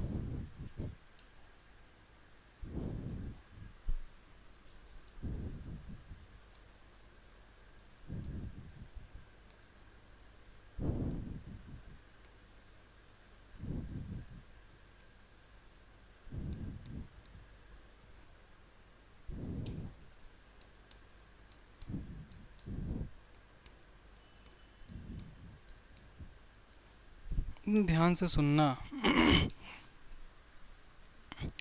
तो अभी आपको ये बात समझना है कि अगर ऐसा होता, अगर ऐसा होता कि जो स्ट्रक्चर है जिसमें कि आपका हेड अंदर की तरफ हो जाए और जो टेल है वो बाहर की तरफ हो जाए, ठीक है? लो, बाहर की तरफ हम लोग कर दिए, ठीक है? बाहर की तरफ हम लोग कर दिए। तो ऐसा अगर होगा, ऐसा अगर होगा, तो जो यहाँ पर जो पानी है, यहाँ पर जो पानी है, पहला प्रॉब्लम ये आएगा कि ये जो टेल है ना, ये टेल क्या होगा कि ये टेल जो है पानी को दूर भगाएगा, तो ये पानी का ऐसे यहाँ पर गैपिंग हो जाएगा, ये दूर चला जाएगा। समझे बात को? और दूसरा बात ये कि ये जो हेड है ये पानी को अट्रैक्ट करेगा, तो ये अगर किसी कारण से, कोई गैपिंग से, किसी कारण से अगर ये पानी अगर यहाँ घुसा, तो ये पूरा अंदर तक फाड़ के चला जाएगा, मतलब एक सेल का फॉर्मेशन हो ही नहीं पाता। पानी मतलब हर जगह से सेल से पानी निकल रहा होता, ऐसे समझो, है ना? अगर ये बाहर अगर होता, सॉरी, अगर ये जो हेड है वो अगर अंदर की तरफ होता तो ये पानी को अट्रैक्ट कर लेता, ये इधर का पानी को वो क्या करेगा, अट्रैक्ट कर लेगा इधर, है ना? तो अट्रैक्ट करेगा तो फिर एक सेल के, है ना, एक सेल मेम्ब्रेन के हमेशा पानी आर पार होते रहेगा, कोई वो नहीं रहेगा कि कहाँ पर ज़्यादा पानी रखना है, कहाँ पर कम पानी रखना है। वाटर का जो मूवमेंट है वो अनऑर्गेनाइज हो जाता। आया बात समझ में? तो ये दो चीज़ हुआ, ठीक है? और इससे आपका जो एनसीईआरटी जो आपका कंक्लूजन निकालता है उसको हम लोग अभी समझेंगे, जिसमें आपका उस डायग्राम का भी ज़रूरत पड़ेगा, ठीक है? चलो आओ समझो एकदम ध्यान से। हाँ, polar head of the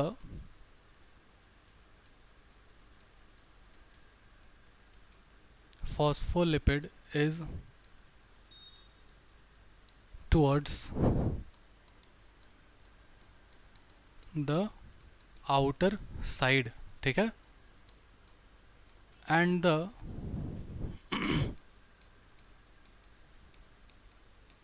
non-polar tail, that is hydrophobic in nature, is towards inner side। जैसे होता है वो चीज़ मैंने आपको यहाँ पर लिख दिया सिंपली। कोई दिक्कत है इसमें? कोई भी दिक्कत नहीं होना चाहिए भाई, कोई दिक्कत नहीं है, ठीक है। अब ध्यान दो,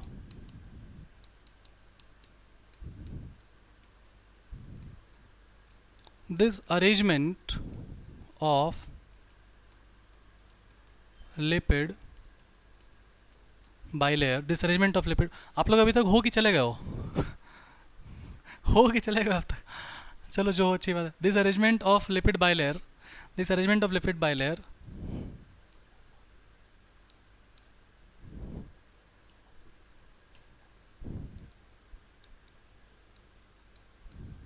हो, यहाँ पर लिखता है ना, this arrangement of lipid bilayer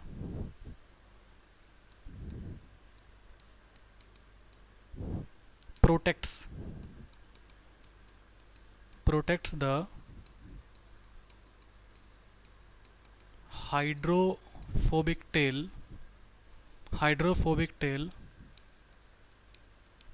from the aqueous, aqueous का मतलब होता है लिक्विड, है ना, aqueous environment, ठीक है। चलिए इस लाइन को समझिए एकदम ध्यान से, लाइन बहुत ज़्यादा इम्पॉर्टेंट है, ठीक है। कैसे इम्पॉर्टेंट है समझो अच्छे से। बोला कि ये जो अरेंजमेंट है ना, कौन सा अरेंजमेंट, ये हेड बाहर में टेल अंदर में, तो इससे हो क्या रहा है, इससे हो क्या रहा है कि जो पानी है यहाँ पर, जो वाटर है यहाँ पर, जो वाटर है, और ये वाला जो टेल है ना, ये वाला जो टेल है, जो टेल कैसा है, जो टेल कैसा है, ये है हाइड्रोफोबिक इन नेचर का, तो ये पानी से दूर भागेगा, है ना। तो ये बोला कि ये दोनों तरफ ही, एकदम ध्यान दो, एकदम ध्यान दो, ये इस हेड, सॉरी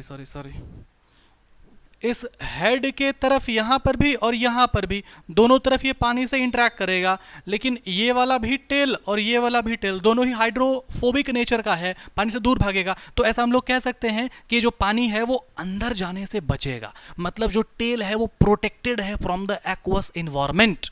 बुझाया बात? देखो लिखा हुआ है ना, this arrangement of lipid bilayer protects the hydrophobic tell from the aqueous environment. बहुत इंपॉर्टेंट ये वाला लाइन है। ये चीज़ क्यों हो पाता है? क्योंकि अरेंजमेंट है लिपिड बाइलेयर का इस तरह से, ठीक है। आए बात समझ में? आगे बढ़ें अब, बोलो कोई दिक्कत है इसमें? नहीं ना है? चलो अब देखो, फिर बाद में देखो, एकदम ध्यान दो। अब यहाँ पर आ जाओ, तेरा क्वेश्चन वाला बात है ना, यहाँ पर क्या आपको ध्यान देना है कि जो सेल मेम्ब्रेन है वो मेनली किसका बना हुआ है? प्रोटीन का और लिपिड का बना हुआ है, ठीक है। लिपिड कौन सा हो रहा है? लिपिड फॉस्फोलिपिड, ठीक है। लेकिन फिर बाद में क्या हुआ? फिर केमिकल इन्वेस्टिगेशन हुआ, ठीक है, एकदम ध्यान दो। लेकिन फिर बाद में क्या हुआ?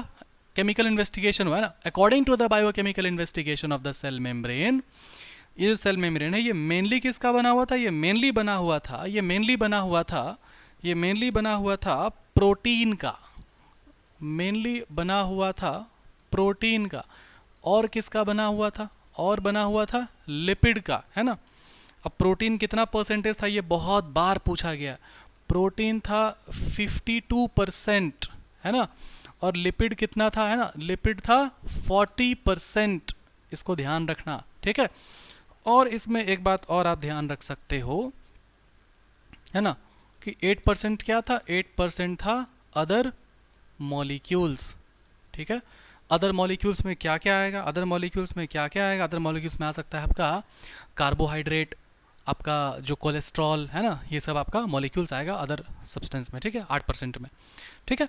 Biochemical analysis revealed that RBC contains, है ना, बायोकेमिकल एनालिसिस रिवील करता है कि आरबीसी में बहुत सारा चीज़ होता है, ठीक है। आरबीसी में क्या क्या होता है एकदम ध्यान दो, आरबीसी में क्या होता है एकदम ध्यान दो, ठीक है। बायोकेमिकल एनालिसिस आपका ध्यान देता है, बताता है ये बात कि एक आरबीसी के अंदर में, एक आरबीसी के अंदर में कार्बोहाइड्रेट है ना, उसके बाद आपका प्रोटीन है, ठीक है, उसके बाद आपका लिपिड है, उसके बाद आपका क्या है, कोलेस्ट्रॉल है, ये सारा चीज़ है इसमें, तो ये सब ध्यान देना, ठीक है। चलो आगे बढ़ें। बायोकेमिकल, बायो मतलब लिविंग ऑर्गेनिज्म, और केमिकल मतलब केमिकल कंपाउंड का एनालिसिस करता है आरबीसी में, और ये बताता है कि ये सब चीज़ है, ठीक है। चलो, ओहो, एक second,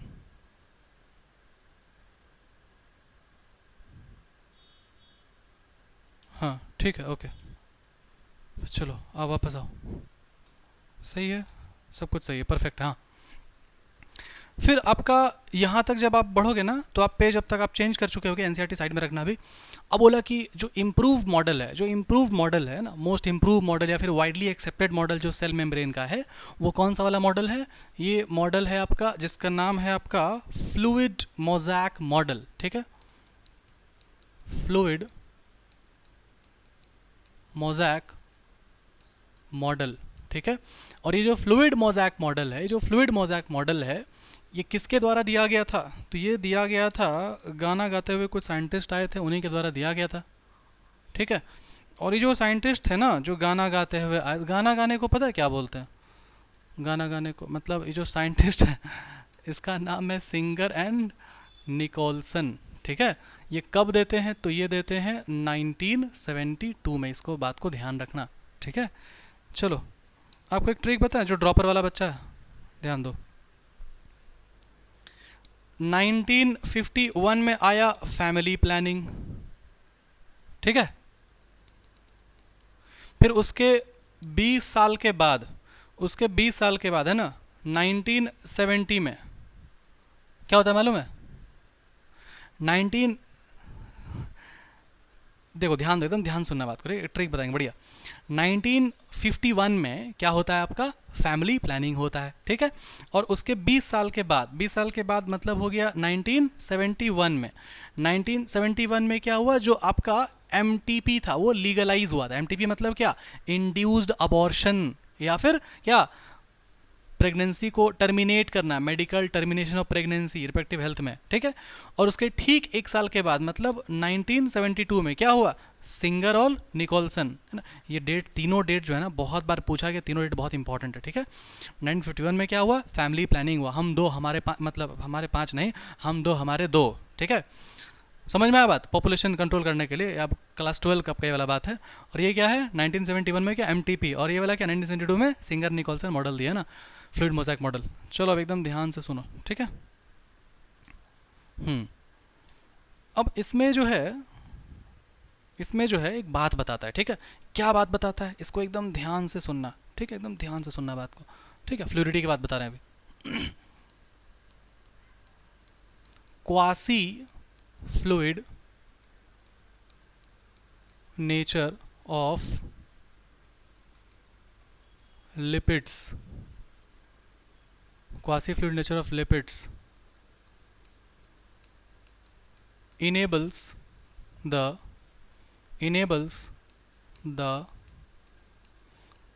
lateral movement of protein, ठीक है। This is called as fluidity, ठीक है। अब समझो इस बात को, एकदम ध्यान से सुनना, ठीक है। इस लाइन को समझाते हैं, ये बहुत इंपॉर्टेंट लाइन है, बहुत इंपॉर्टेंट लाइन है, ठीक है। अब इसको आप ऐसे समझो कि मान लो आपके पास कोई कंटेनर है, आपके पास क्या है? कोई कंटेनर है, ठीक है। अब ये जो कंटेनर है आपके पास, ये जो कंटेनर है आपके पास, ये कंटेनर में भरा हुआ है कुछ, है ना। क्या भरा हुआ है इसमें? पानी भरा हुआ है मान लो, ठीक है। और इस कंटेनर में मान लो कि यहाँ पर है ना ऐसे बर्फ़ का टुकड़ा है, ठीक है। ये कंटेनर है, इसमें पानी भरा हुआ है, इसमें बर्फ़ का टुकड़ा है। अब इसको अगर आप समझ इसको अगर आप हिला दोगे ऐसे ना, तो फिर वो जो बर्फ़ का टुकड़ा है वो ऐसे मूव करेगा नहीं करेगा। तो ये बर्फ़ के टुकड़े को आप क्या बोलोगे? आप इस बर्फ़ के टुकड़े को बोल सकते हो ना लेटरल मूवमेंट। समझ में आया बात? तो एकदम ध्यान से सुनना, ये वाला क्या था? आइस, है ना। और ये वाला क्या है? वाटर। यही जो आइस है ना, इसी आइस को बोला गया है क्या? प्रोटीन। और ये जो वाटर है, इस वाटर को बोला गया है क्या? लिपिड। लिपिड कौन सा लिपिड? तो फॉस्फोलिपिड। समझ में आया बात? समझ में आया बात? एकदम ध्यान से सुनिए, एकदम ध्यान से सुनिए, ठीक है।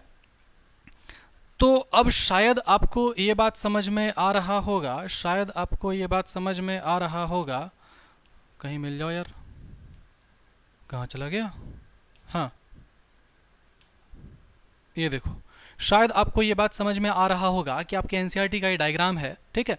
और ये जो आपका गोल गोल जो आपको दिखाई दे रहा है, ये सब क्या है? ये सब क्या है? ये सब है फॉस्फोलिपिड्स। और कहीं कहीं पर क्या है? ये प्रोटीन, ये प्रोटीन है ना। तो ये जो है ये कुछ इस तरह से है कि ये प्रोटीन इसमें ऐसे मूव कर सकता है, ऐसे मूव कर सकता है ना। समझ में आया बात? तो ये जो प्रोटीन है वो लेटरल मूवमेंट कर सकता है, और इसी लेटरल मूवमेंट को बोला है क्या? इसी लेटरल मूवमेंट को बोला है फ्लूइडिटी। इसी लेटरल मूवमेंट को बोला फ्लूइडिटी। मतलब जो quasi fluid nature, quasi fluid nature का मतलब होता है, क्वासी फ्लूइड नेचर का मतलब होता है सेमी सॉलिड टाइप्स, है ना।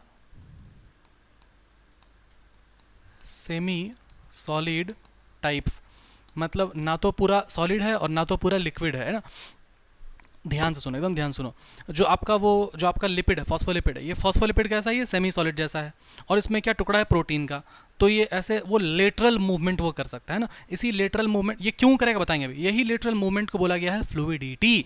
और एक फ्लूइडिटी ये बहुत ज़्यादा, वो जो लेटरल मूवमेंट ऑफ प्रोटीन उसको बोलते हैं फ्लूइडिटी। और ये फ्लूइडिटी बहुत ज़्यादा इंपॉर्टेंट होता है कुछ फंक्शंस के लिए, सेल ग्रोथ के लिए, इंटरसेलुलर गैप के लिए, है ना, गैप जंक्शंस के लिए। ये सब बहुत इंपॉर्टेंट। देखो चलो ध्यान दो, इसमें क्वेश्चन आता है ये।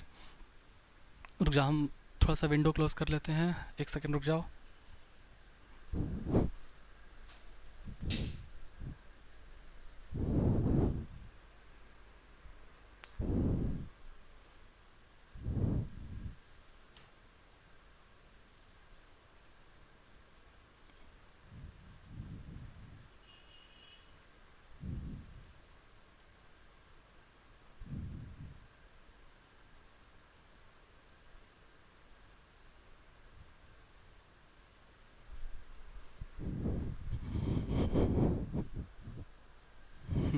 ठीक, चलिए आ रहा है, आवाज़ आ रहा है क्लियर से?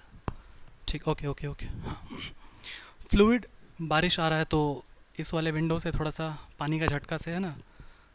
ठीक है चलो, ओके, क्लियर है अभी, कोई दिक्कत नहीं है, ध्यान दीजिए। तो fluid nature of cell membrane is important for क्या? इंपॉर्टेंट फॉर सेल ग्रोथ, ठीक है। और क्या हो जाएगा? Important for cell division, important for endocytosis, ठीक है। चलिए समझ में आ रहा है इतना बात? सेल ग्रोथ हो गया, सेल डिवीजन हो गया, एंडोसाइटोसिस हो गया। देखो ये सारा बात जो है ना आपका, ये सारा बात जो है ना, ध्यान दो, मैं आपको बता रहा हूँ एक बात। ये सारा बात आपको मिल जाए। दो दो बार क्यों है ये?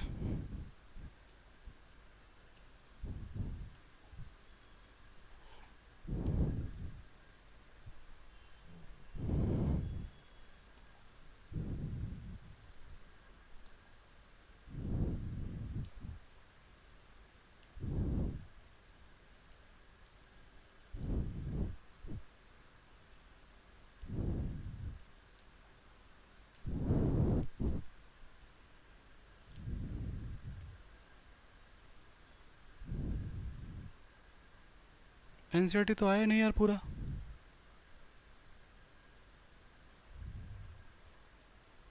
कुछ गड़बड़ हुआ है लगता। हम्म,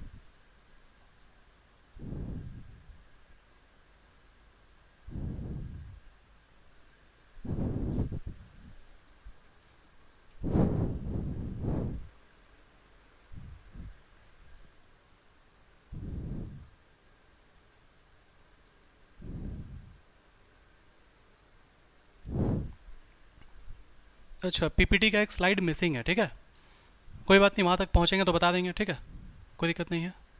हाँ ठीक है, अभी समझो, मैं आपको बुक खुलवा लूँगा जब ज़रूरत पड़ेगा अभी तो, ठीक है, चलो आ जाओ। हाँ,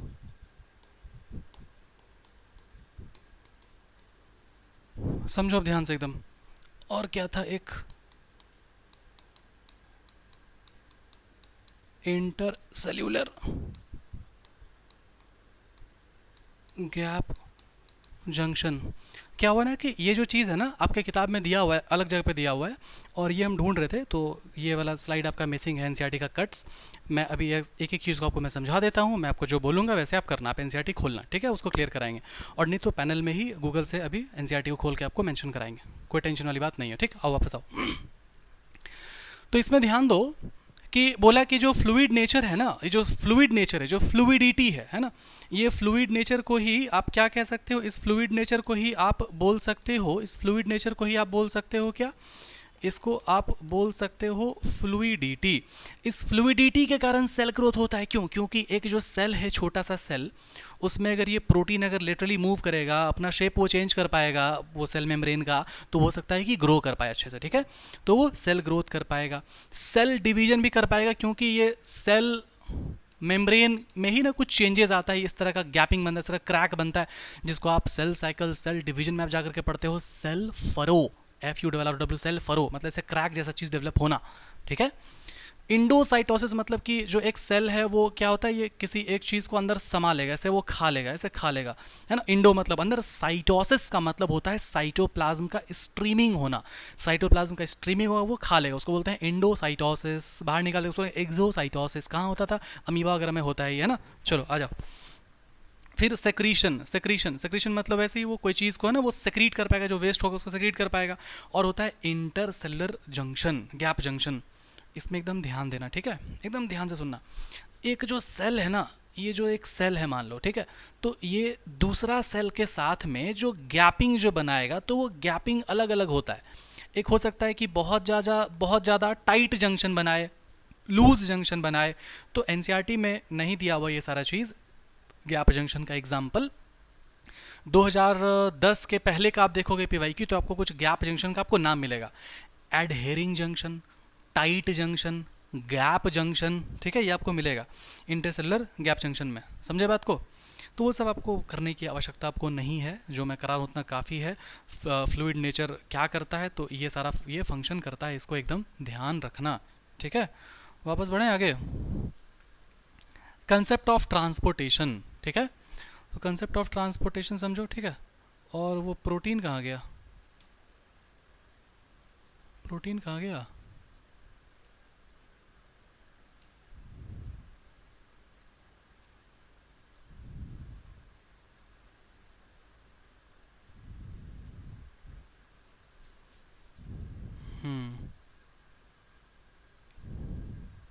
ठीक है, प्रोटीन वाला बात बता देते हैं, इसमें हो गया था पूरा।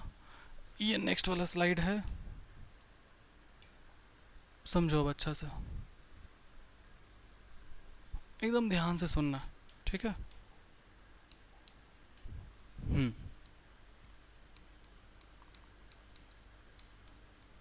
Proteins found in the cell membrane are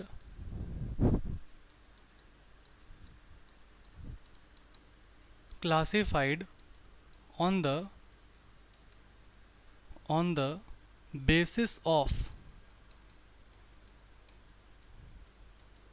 ease of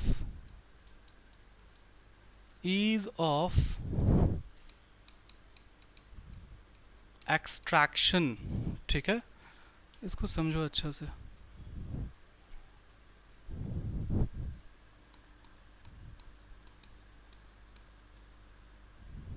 peripheral, ऐसा क्यों लग रहा है कि स्लाइड ये वाला है, यहाँ तक तो था, हाँ देखा, अच्छा ये पैसिव ट्रांसपोर्ट है, ओके ठीक है, चलो कोई बात नहीं, कोई इशू नहीं, चलो। पेरीफेरल प्रोटीन है ना,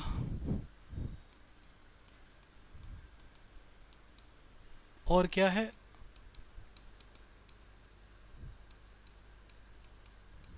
इंटीग्रल प्रोटीन। एकदम ध्यान से सुनना बात को, ठीक है? ध्यान से सुनना। मुझे आप एक सवाल का जवाब दो, आप एक सवाल का जवाब दो कि मान लो आपके पास जो है ना दो ठो घास है, ठीक है? एक घास का रूट्स ऐसा है और एक घास का रूट्स ऐसा है। तो अगर आप इसको उखाड़ोगे तो सबसे इजीली कौन सा उखड़ेगा? ए नंबर उखड़ेगा कि बी नंबर उखड़ेगा? ए नंबर उखड़ेगा। बी नंबर थोड़ा लेट से उखड़ेगा। तो इसी उखाड़ने को आप कह सकते हो ना ईज मतलब इजी, और एक्सट्रैक्शन मतलब एक्सट्रैक्ट करना, उखाड़ना। समझ में आया? ऐसा समझ सकते हो, ऐसा लॉजिकल, ऐसा एग्जैक्ट प्योरली उसका मीनिंग वो नहीं है, लेकिन समझो एक्सट्रैक्ट मतलब उखाड़ना, समझ सकते हैं ऐसा, ठीक है? तो ठीक वैसे ही अगर प्रोटीन, अगर मान लो प्रोटीन के बारे में अगर हम लोग बात करेंगे, है ना, मान लो इस तरह से है, इस तरह से है, ठीक है? अब मान लो कोई प्रोटीन है जो कि यहाँ पर है, यहाँ पर है, या फिर यहाँ पर है। लेकिन कोई प्रोटीन अगर यहाँ पर है ना, ये प्रोटीन मान लो ए नंबर और ये बाकी सब बी नंबर है ना, जो प्रोटीन ऐसे पूरा धंसा हुआ है ना, ऐसे पूरा गड़ा हुआ है इसमें ना, पूरा पूरा एक तरह से पूरा उसमें एम्बेडेड है, तो इसको निकालना और बाकी को निकालना में कौन सा बताओ आसान है? बताओ, है ना? ये बाहर वाले को निकालना आसान है, तो इसको हम लोग बोलेंगे पेरिफेरल प्रोटीन, और जो अंदर जो घुसेड़ा हुआ उसको हम लोग बोलेंगे इंटीग्रल प्रोटीन। खत्म हो गया कहानी, है ना? इसी को बोलता है क्या? Ease of extraction. कोई दिक्कत है? बताओ। तो इसको पेरिफेरल को बोला गया है क्या? पेरिफेरल को बोला गया है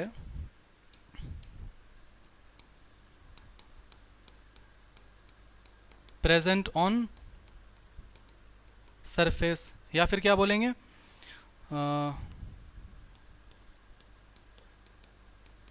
पार्शियली, एक सेकंड रुको,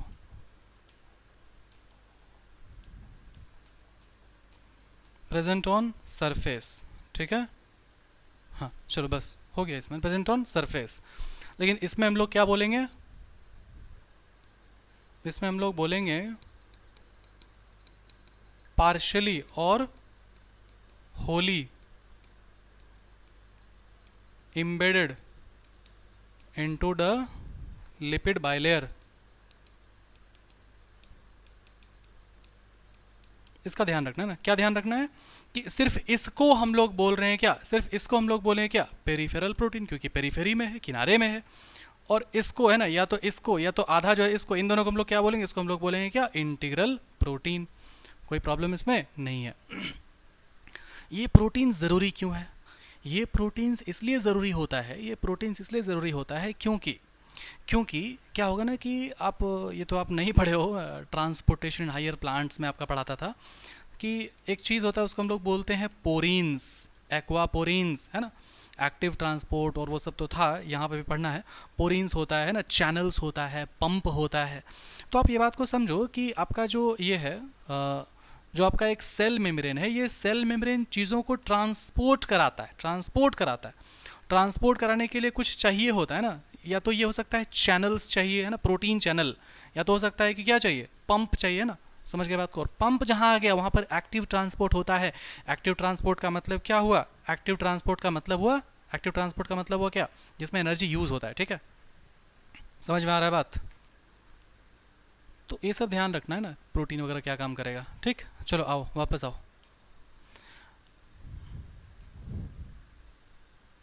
कंसेप्ट ऑफ ट्रांसपोर्ट। लेक्चर बहुत ज़्यादा लंबा हो गया ना, अब इसको रहने दें, इसको कल कराएंगे। ट्रांसपोर्ट, अब एनसीईआरटी देख लेते हैं।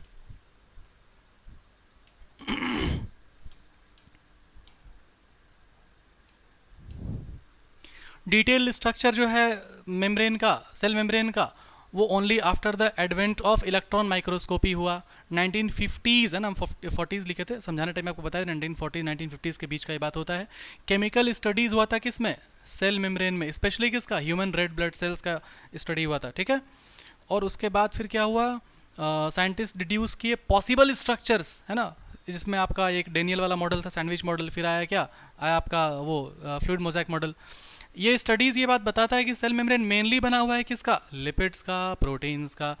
मेजर जो लिपिड्स है वो क्या है? फॉस्फोलिपिड्स है, जो अरेंज है कैसा? बाई लेयर में। लिपिड्स जो है वो अरेंज है with in the membrane, polar head towards the outer side, जो कि है हाइड्रो, अच्छा, and the hydrophobic tell towards the inner part, ये इंश्योर करता है कि नॉन पोलर टेल जो है ना, जो कि बना हुआ है सैचुरेटेड हाइड्रोकार्बन का, नॉन पोलर टेल जो है ना, जो कि बना हुआ है सैचुरेटेड हाइड्रोकार्बन का, उसको हम लोग प्रोटेक्ट करके रखेंगे फ्रॉम द एक्वस इन्वायरमेंट। ये मैंने आपको समझाया बहुत डिटेल में, याद है कि नहीं याद है? फिर बोला लेटर ऑन बायोकेमिकल इन्वेस्टिगेशन के बाद पता चलता है कि सेल मेम्ब्रेन में क्या क्या है, प्रोटीन है, कार्बोहाइड्रेट है ना, बहुत कुछ है, ठीक है। फिर जो रेशियो होता है प्रोटीन का और लिपिड का, वो वेरी करता है डिफरेंट डिफरेंट सेल टाइप में, अलग अलग सेल टाइप है, प्रोटीन लिपिड का रेशियो वेरी करेगा। प्रोटीन क्या करता है, वो ट्रांसपोर्ट में हेल्प करता है चैनल वगैरह बना के। तो अगर कोई मान लो न्यूरॉन वाला सेल है, उसमें ट्रांसपोर्टेशन जल्दी जल्दी होना है, तो उसमें protein pump, sodium potassium pump, ये सब ज़्यादा होगा, है ना। मतलब उसमें चीज़ों को ट्रांसपोर्टेशन के लिए, क्योंकि चार्जेस कैरी होता है, लिटरली में चार्जेस कैरी होता है, तब जाके सिग्नल मैसेज आता है हम लोगों के पास तक, ठीक है। तो प्रोटीन और लिपिड ये सब वेरी करता है। ह्यूमन बीइंग में मेम्ब्रेन ऑफ इरिथ्रियोसाइट मतलब आरबीसी में अप्रॉक्सीमेटली 52% ऑफ प्रोटीन है और 40% ऑफ लिपिड है, ठीक है। और फिर यहाँ पर क्या बोला, depending on the ease of extraction membrane protein can be classified into integral and peripheral. समझ गए बात को? Peripheral protein lie on the surface, है ना, लेकिन जो इंटीग्रल प्रोटीन है वो पार्शली और totally buried in the cell membrane. बोलो कौनो दिक्कत है? अरे बोलो। हाँ, ये देखो स्ट्रक्चर है तेरा ना, पूरा स्ट्रक्चर है, इसमें ध्यान दो। ये जो है पूरा, ये क्या बना हुआ है, ये बना हुआ है फॉस्फोलिपिड, है ना, बाइलेयर, यहाँ पर दोनों बाइलेयर है। और ये क्या, ये शुगर है, शुगर बोलो, या फिर इसमें आप इसको बोलो कार्बोहाइड्रेट, है ना। और ये देखो आपका पेरिफेरल प्रोटीन यहाँ पर है ना, इधर से है, ठीक है। और ये कोलेस्ट्रॉल है कुछ, ठीक है। और ये इंटीग्रल प्रोटीन है। समझ में आया बात? कोलेस्ट्रॉल भी होता है, बात लिखा चुके हैं, ठीक है ना। चलो ओके, यहाँ तक समझ में आया अच्छे से? कोई प्रॉब्लम किसी को तो नहीं है?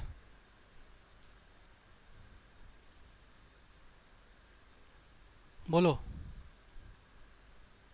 ठीक है, यहाँ तक समझ में आया अच्छे से? कोई दिक्कत, कोई समस्या? चलो, आई होप कि यहाँ तक आपको बहुत अच्छे से समझ में आया होगा। मेरा एक ठो क्लास है, बार बार टाइम देख रहे हैं हम। आई होप यहाँ तक आपको बहुत ही अच्छे से, शानदार तरीके से आपको क्लियर है ना। और ये लेक्चर का स्पीड थोड़ा बढ़ा देंगे अब, क्योंकि ये थोड़ा टफ था, है ना। इसमें सिर्फ बचा हुआ है क्या, सिर्फ ट्रांसपोर्टेशन बचा हुआ है ना, ट्रांसपोर्टेशन बचा हुआ है, इसको ध्यान देना। और एनसीईआरटी थोड़ा सा पढ़ना, आपको समझ में आएगा। दाहिने साइड में आप देखोगे कुछ बात लिखा हुआ है कि फ्लूइडिटी कहते हैं उसको, सिंगर निकोलसन मॉडल आया है ना, ये सब बात लिखा हुआ है। समझ में आया बात?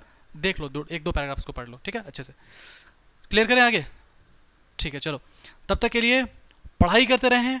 All the very best. जय हिंद, जय भारत। ठीक है, चलो ओके।